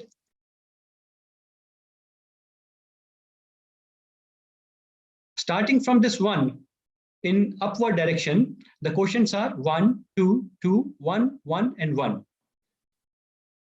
So the last quotient is 1.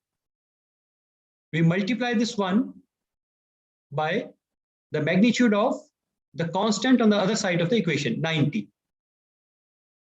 So we obtain 90. Now another quotient is 2 in upward direction, starting from the bottom. Another quotient is 2. Now we multiply this 2 by this 90 and again add 90. We obtain 270. Now we multiply the another quotient 2 by this 270 and add the previous multiplier 90. We obtain 630. Then the another quotient is 1.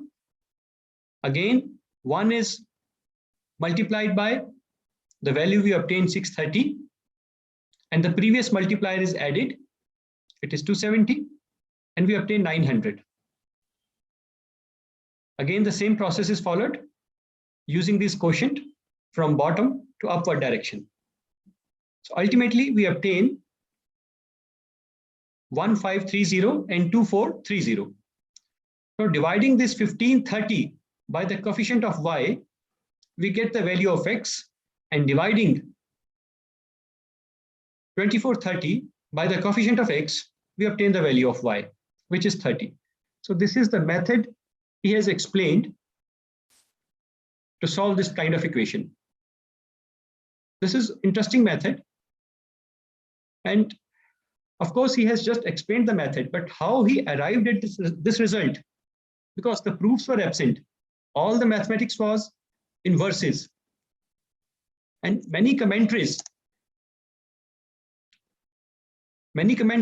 went deep into this method, and they have written many beautiful commentaries on this method, which we call the Kutak method. This is the next example. Many of you must have recognized this equation. This is well-known Pell's equation. And format, he started study on this Pell's equation, but Bhaskaracharya has given the solution of this equation, and some mathematicians have commented on his solution. We must read these comments. In connection with Pell's equation, x square minus ny square is equal to 1, Bhaskara gave solution for 5 cases. His solution for 61 is an impressive feat in calculations, and its verifications alone will tax the efforts of the reader. Another comment is Bhaskara's Chakrawal method. This method he has termed as Chakrawal method. The Chakrawal method is beyond all praise. It is certainly the finest thing achieved in the theory of numbers before Lagrange. So how he was able to solve this equation, this is unknown. So this is a beautiful verse of Leelavati I was talking about. In this verse, now this verse has 2 meanings. This is the last verse of the book Leelavati. So if we translate this verse into English, we can get 2 different meanings. The first meaning is this Leelavati clearly explains fractions, simple fractions, multiplication, etc. It is also beautifully described in problems in day-to-day transactions. Rules are transparent and examples are beautifully worded. Those who master this Lilavati will be happy and prosperous.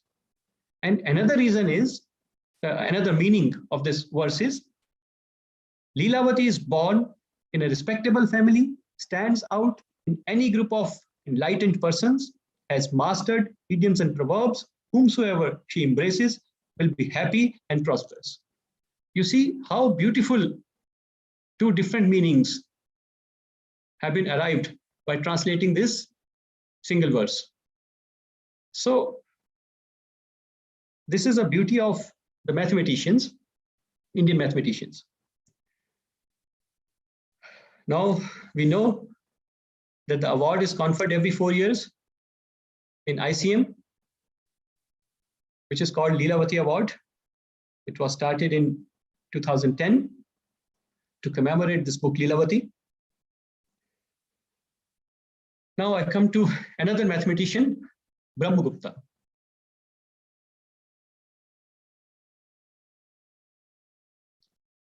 So Brahmagupta has also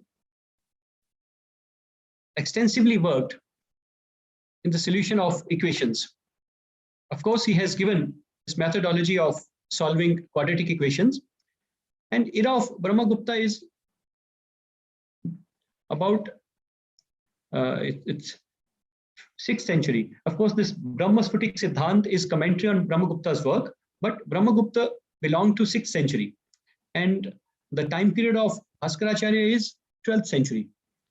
And Bhaskaracharya has written in Lilavati that in Lilavati I have collected all work done by mathematicians prior to me.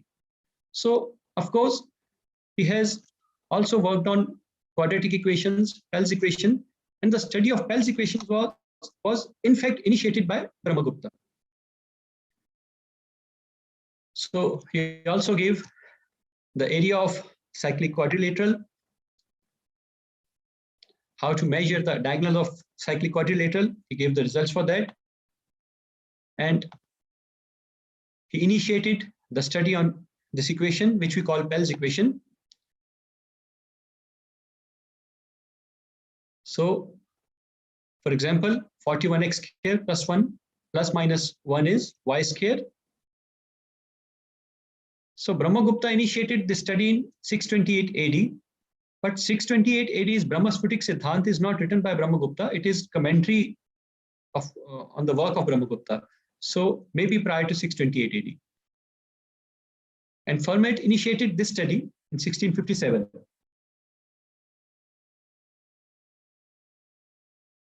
So in Bhavana Siddhant, Brahmagupta has given two lemmas, and those same two lemmas have been stated by Euler in 1764.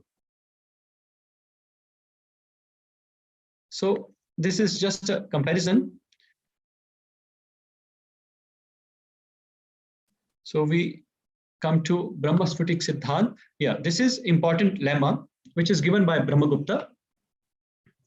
If x is equal to x1 and y is equal to y1 are the solutions of this equation, nx square plus k1 is equal to y square, and x is equal to x2, y is equal to y2 are the solutions of nx square plus k2 is equal to y2, then x is x1 y2 plus x2 y1 and y is n times x1 x2 plus y1 y2.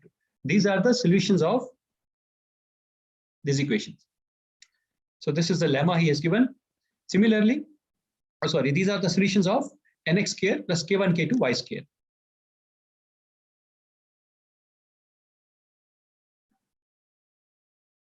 Another lemma, if x is equal to x1, y is equal to y1 are the solutions of nx square plus k is equal to y square.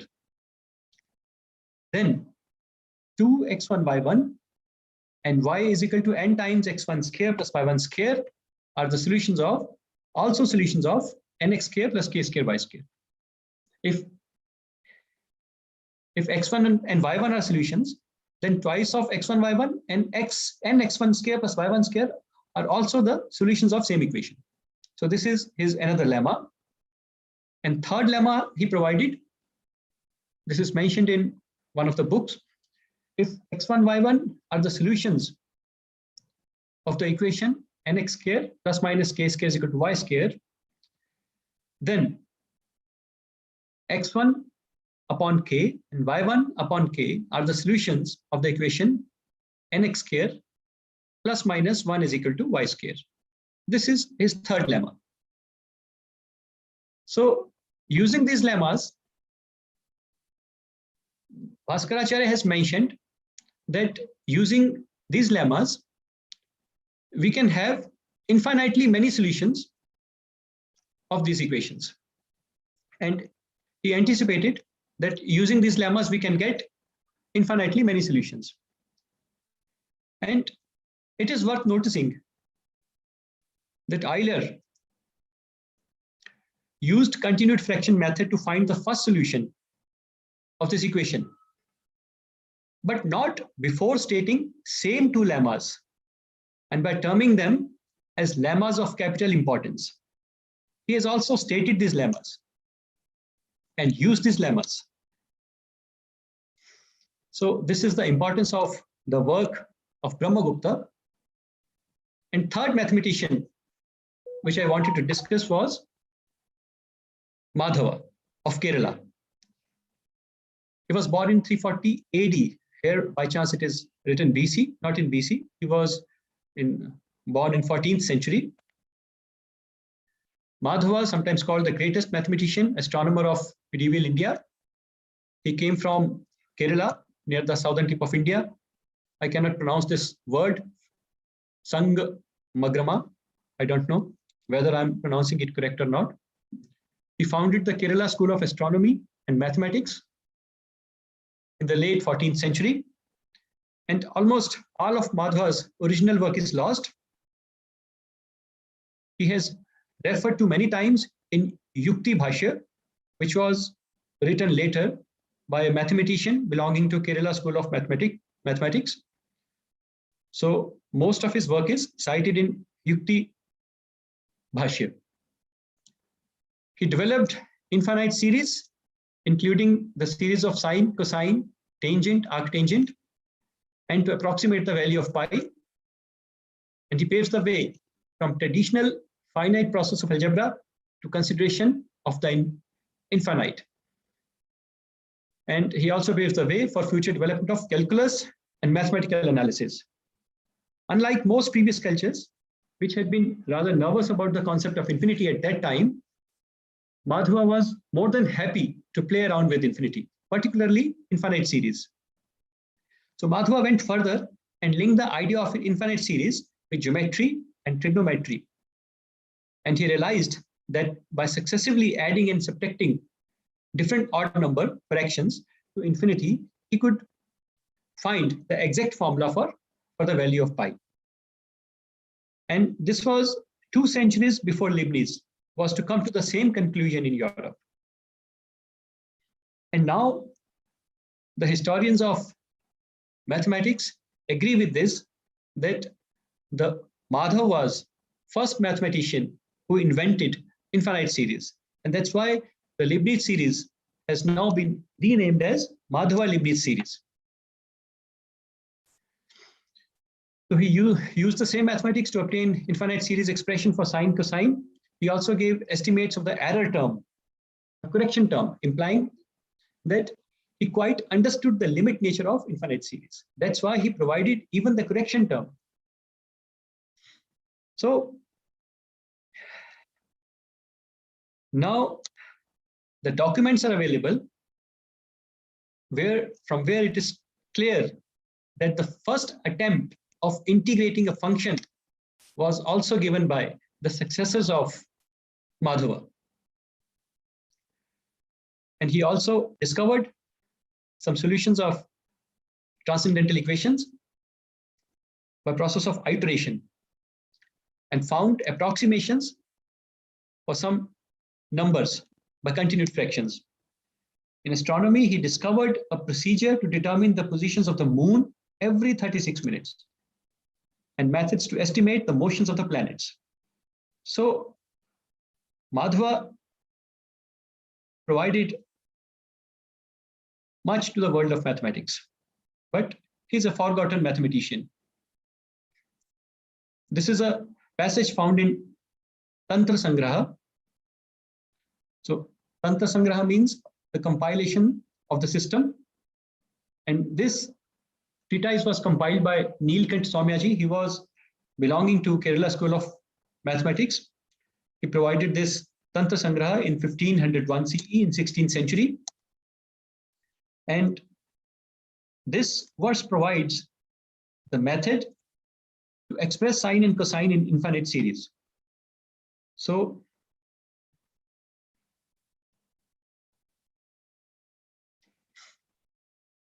this is the methodology explained by Tantra Sangraha, how we can obtain infinite series.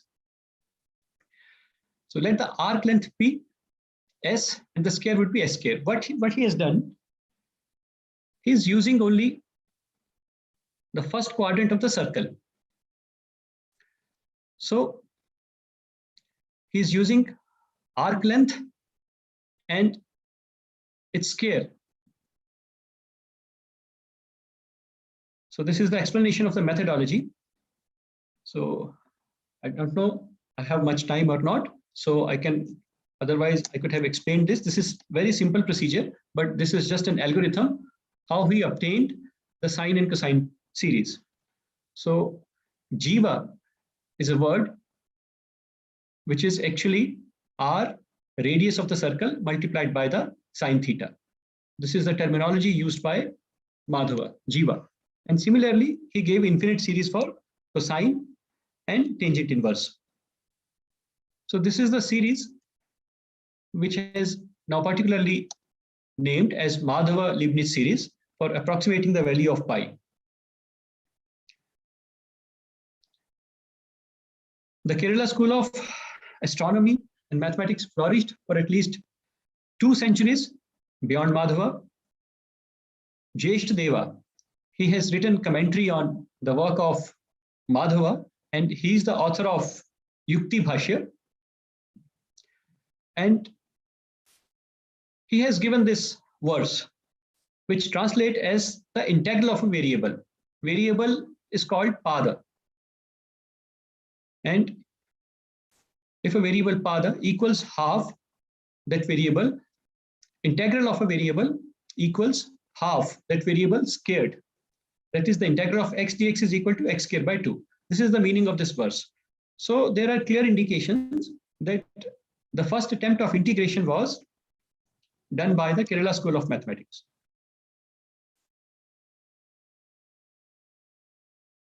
So these are few quotes I have picked up from here and there. So G.G. Joseph, he writes that this fashion of ignoring these advances has persisted until even very recent times, with no mention of the work of the Kerala School. In Edwards' text, 1979, on the history of calculus, nor in articles on the history of infinite series by historians of mathematics in 1993 and 1986. A possible reason for such puzzling standards in scholarship may have been the deeply entrenched Eurocentric approach, Eurocentrism, that accompanied European colonization. So this is what he has written. Some historians have suggested that Madhava's work through the writings of the Kerala School may have been transmitted to Europe via Jewish missionaries, Catholic missionaries and traders who were active around the ancient port of Cochin at that time, and may have had an influence on later European developments in calculus. And Joseph, he writes, he suggested that the writings of the Kerala School may have also been transmitted to Europe around this time, which was still about a century before Newton. In 16th century, Jesuit missionaries were translating and transmitting many Indian texts to Europe. Their activities were centered in Cochin College, they were teaching Malayalam to local children. Yukti Bhashya, which was written by Jesht Deva, and other related texts were in common use, therefore purpose like calendar making. Infinite series in these Indian texts started appearing in works of Western mathematicians around 1630 onwards. These European scholars had access to Jewish archives at the Cochin College. Taylor series expansion are found in mathematics, astronomy, or Jyotisha texts like those of Madhava, Nilakantha, and Jeshtadeva. So these are famous quotes. The Bhaskara's Chakrawal method, today known as inverse cyclic method, is beyond all praise. It is certainly the finest thing achieved in the theory of numbers before Lagrange. It is very important to note that some 2,500 years ago, Pythagoras went from Samos to Ganges to learn geometry. But he would certainly not have undertaken such a strange journey had the reputation of the Brahmin science not been long established in Europe. Nearly all philosophical and mathematical doctrines attributed to Pythagoras are derived from India. So these are the quotes of some Western historians of mathematics. So this person, Sir William Temple, he has written that from these famous Indians, it seems most probable that Pythagoras learned and transported into Greece and Italy the greatest part of his natural and moral philosophy, rather than from Egyptians. Nor does it seem unlikely that Egyptians themselves might have drawn much of their learning from Indians long before, I shall not be able to pronounce this mathematician, who likewise traveled to India, brought from there also the chief principles of his laws. So ancient India gave to the world its religions and philosophies. Egypt and Greece owe India their wisdom, and it's known that Pythagoras went to India to study under Brahmins, who were the most enlightened of human beings. So it's more likely. So these are similar kind of codes which I have collected from here and there. So these things are open now in literature. So what we can do? So we must bring into light the great contribution of India in sciences, especially in mathematics. The National Education Policy has proposed the incorporation of IKS, Indian Knowledge System, into course curriculum. Many universities across the nation have already taken a step forward in this direction. So these are some references and very good books, important books. So everybody should try to go through these books. Leelavati is available. Some research articles have been published by Indian National Science Academy. A.K. Bag, Madhava Sine and Cosine series, and Kim Plofker's book, Mathematics in India, is very important book. And this B. Datta and A.N. Singh book on history of Hindu mathematics is also a very important book. Golden Age of Indian Mathematics by Swadeshi Science Movement, Kerala is worth reading. So these are a few references from where I have collected all this work. So thank you very much.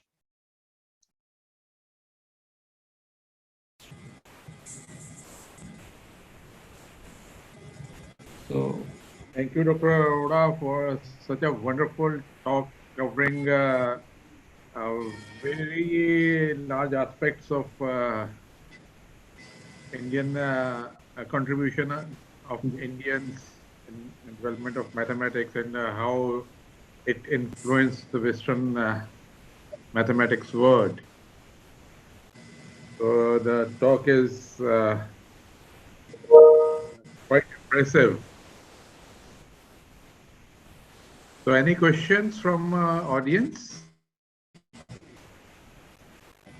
I have a question. Yes, sir. I have a question. Can you hear me? I'm really hesitant to reply you, but I will try.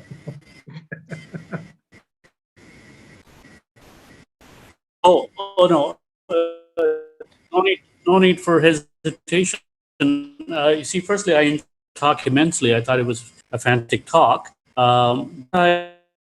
In India and outside of India, and I was always disturbed, especially being educated in Canada, that the picture of history of mathematics, history of science was always Eurocentric, was clear. And I felt that it was not the global kind of view of history that one would have liked. And now, thank goodness, I am seeing a different change in the especially. Firstly, it has to, of course, the change has to come inside India itself. Scholarship, research, like your work that you just gave us. That has to be there. I was impressed by these two works. I don't know if you can see them. This is the Yukti Bhasha, translated by K.V. Sarma, Ramasubramaniam, Srinivas, and Sriram from Chennai. These people did a fantastic job. I've got the 2 volumes of Ganita Yukti Bhasha with me, and I've been studying those. It's fascinating work. And of course, as you mentioned correctly, the Passage to Infinity of George Joseph is also one that draws attention to the contributions of the Kerala school. And in my own humble way, I have tried to set the record straight when I wrote this book called Hilbert's 10th Problem, An Introduction to Number Theory. I wrote this book about 2 years ago with my former student, Brandon Fodden. And we, as most of you probably know, the solution of Hilbert's 10th problem is the critical steps are provided by the so-called Pell equation. And so in this book, I have referred to the Brahmagupta Pell equation throughout the book. And this is perhaps one way of trying to correct the history or set the history straight. We can't go around changing things. It's often called the Pell equation, but at least if we call it the Brahmagupta Pell equation, which I've done in this book, it at least signals to the reader, the student, that there's an Indian connection as well that has been ignored. And as you correctly pointed out, all this Eurocentric worldview is of course, a colonial mentality. Now, another book that I think is really worth reading is this, The Cradle of Civilization, The Search for the Cradle of Civilization.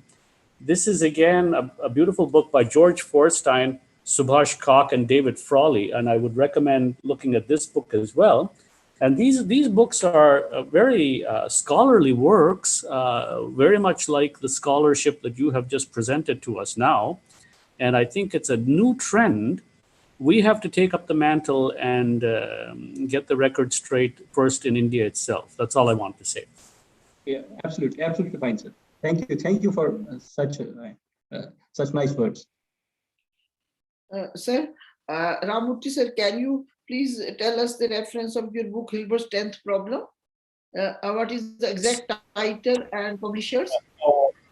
Yeah, Hilbert's 10th Problem. It's publishers of American Math Society. AMS. American Math. It's in the Student Mathematical Library series.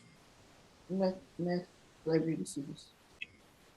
Yeah, and it's as Professor Arora has mentioned. The Brahmagupta equation, the x squared minus dy squared equals 1. That equation shows up in a fundamental way in Hilbert's 10th problem solution.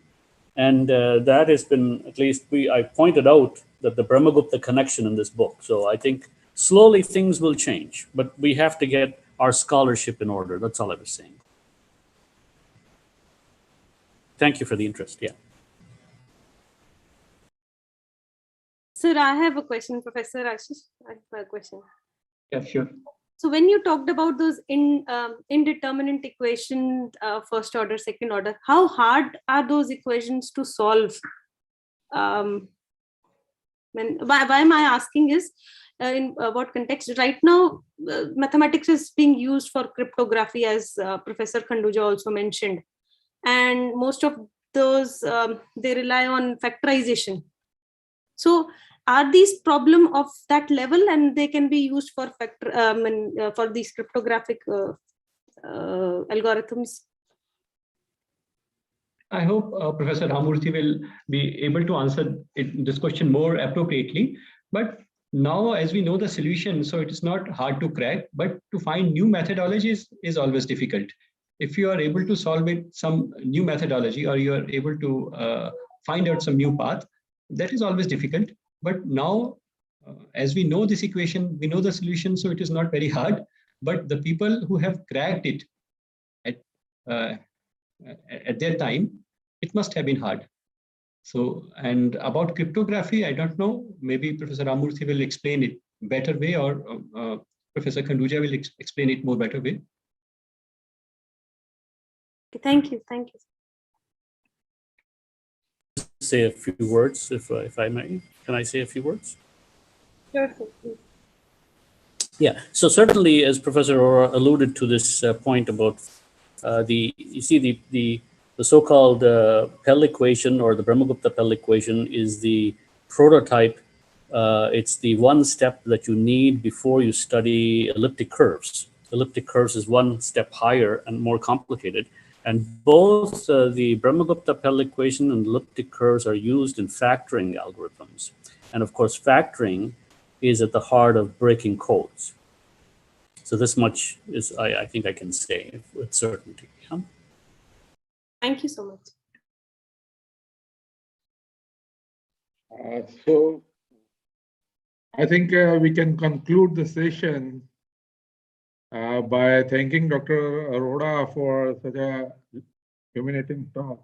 And I would also like to thank Dr. Kaur and Dr. Ram. And also, Dr. Vidya, you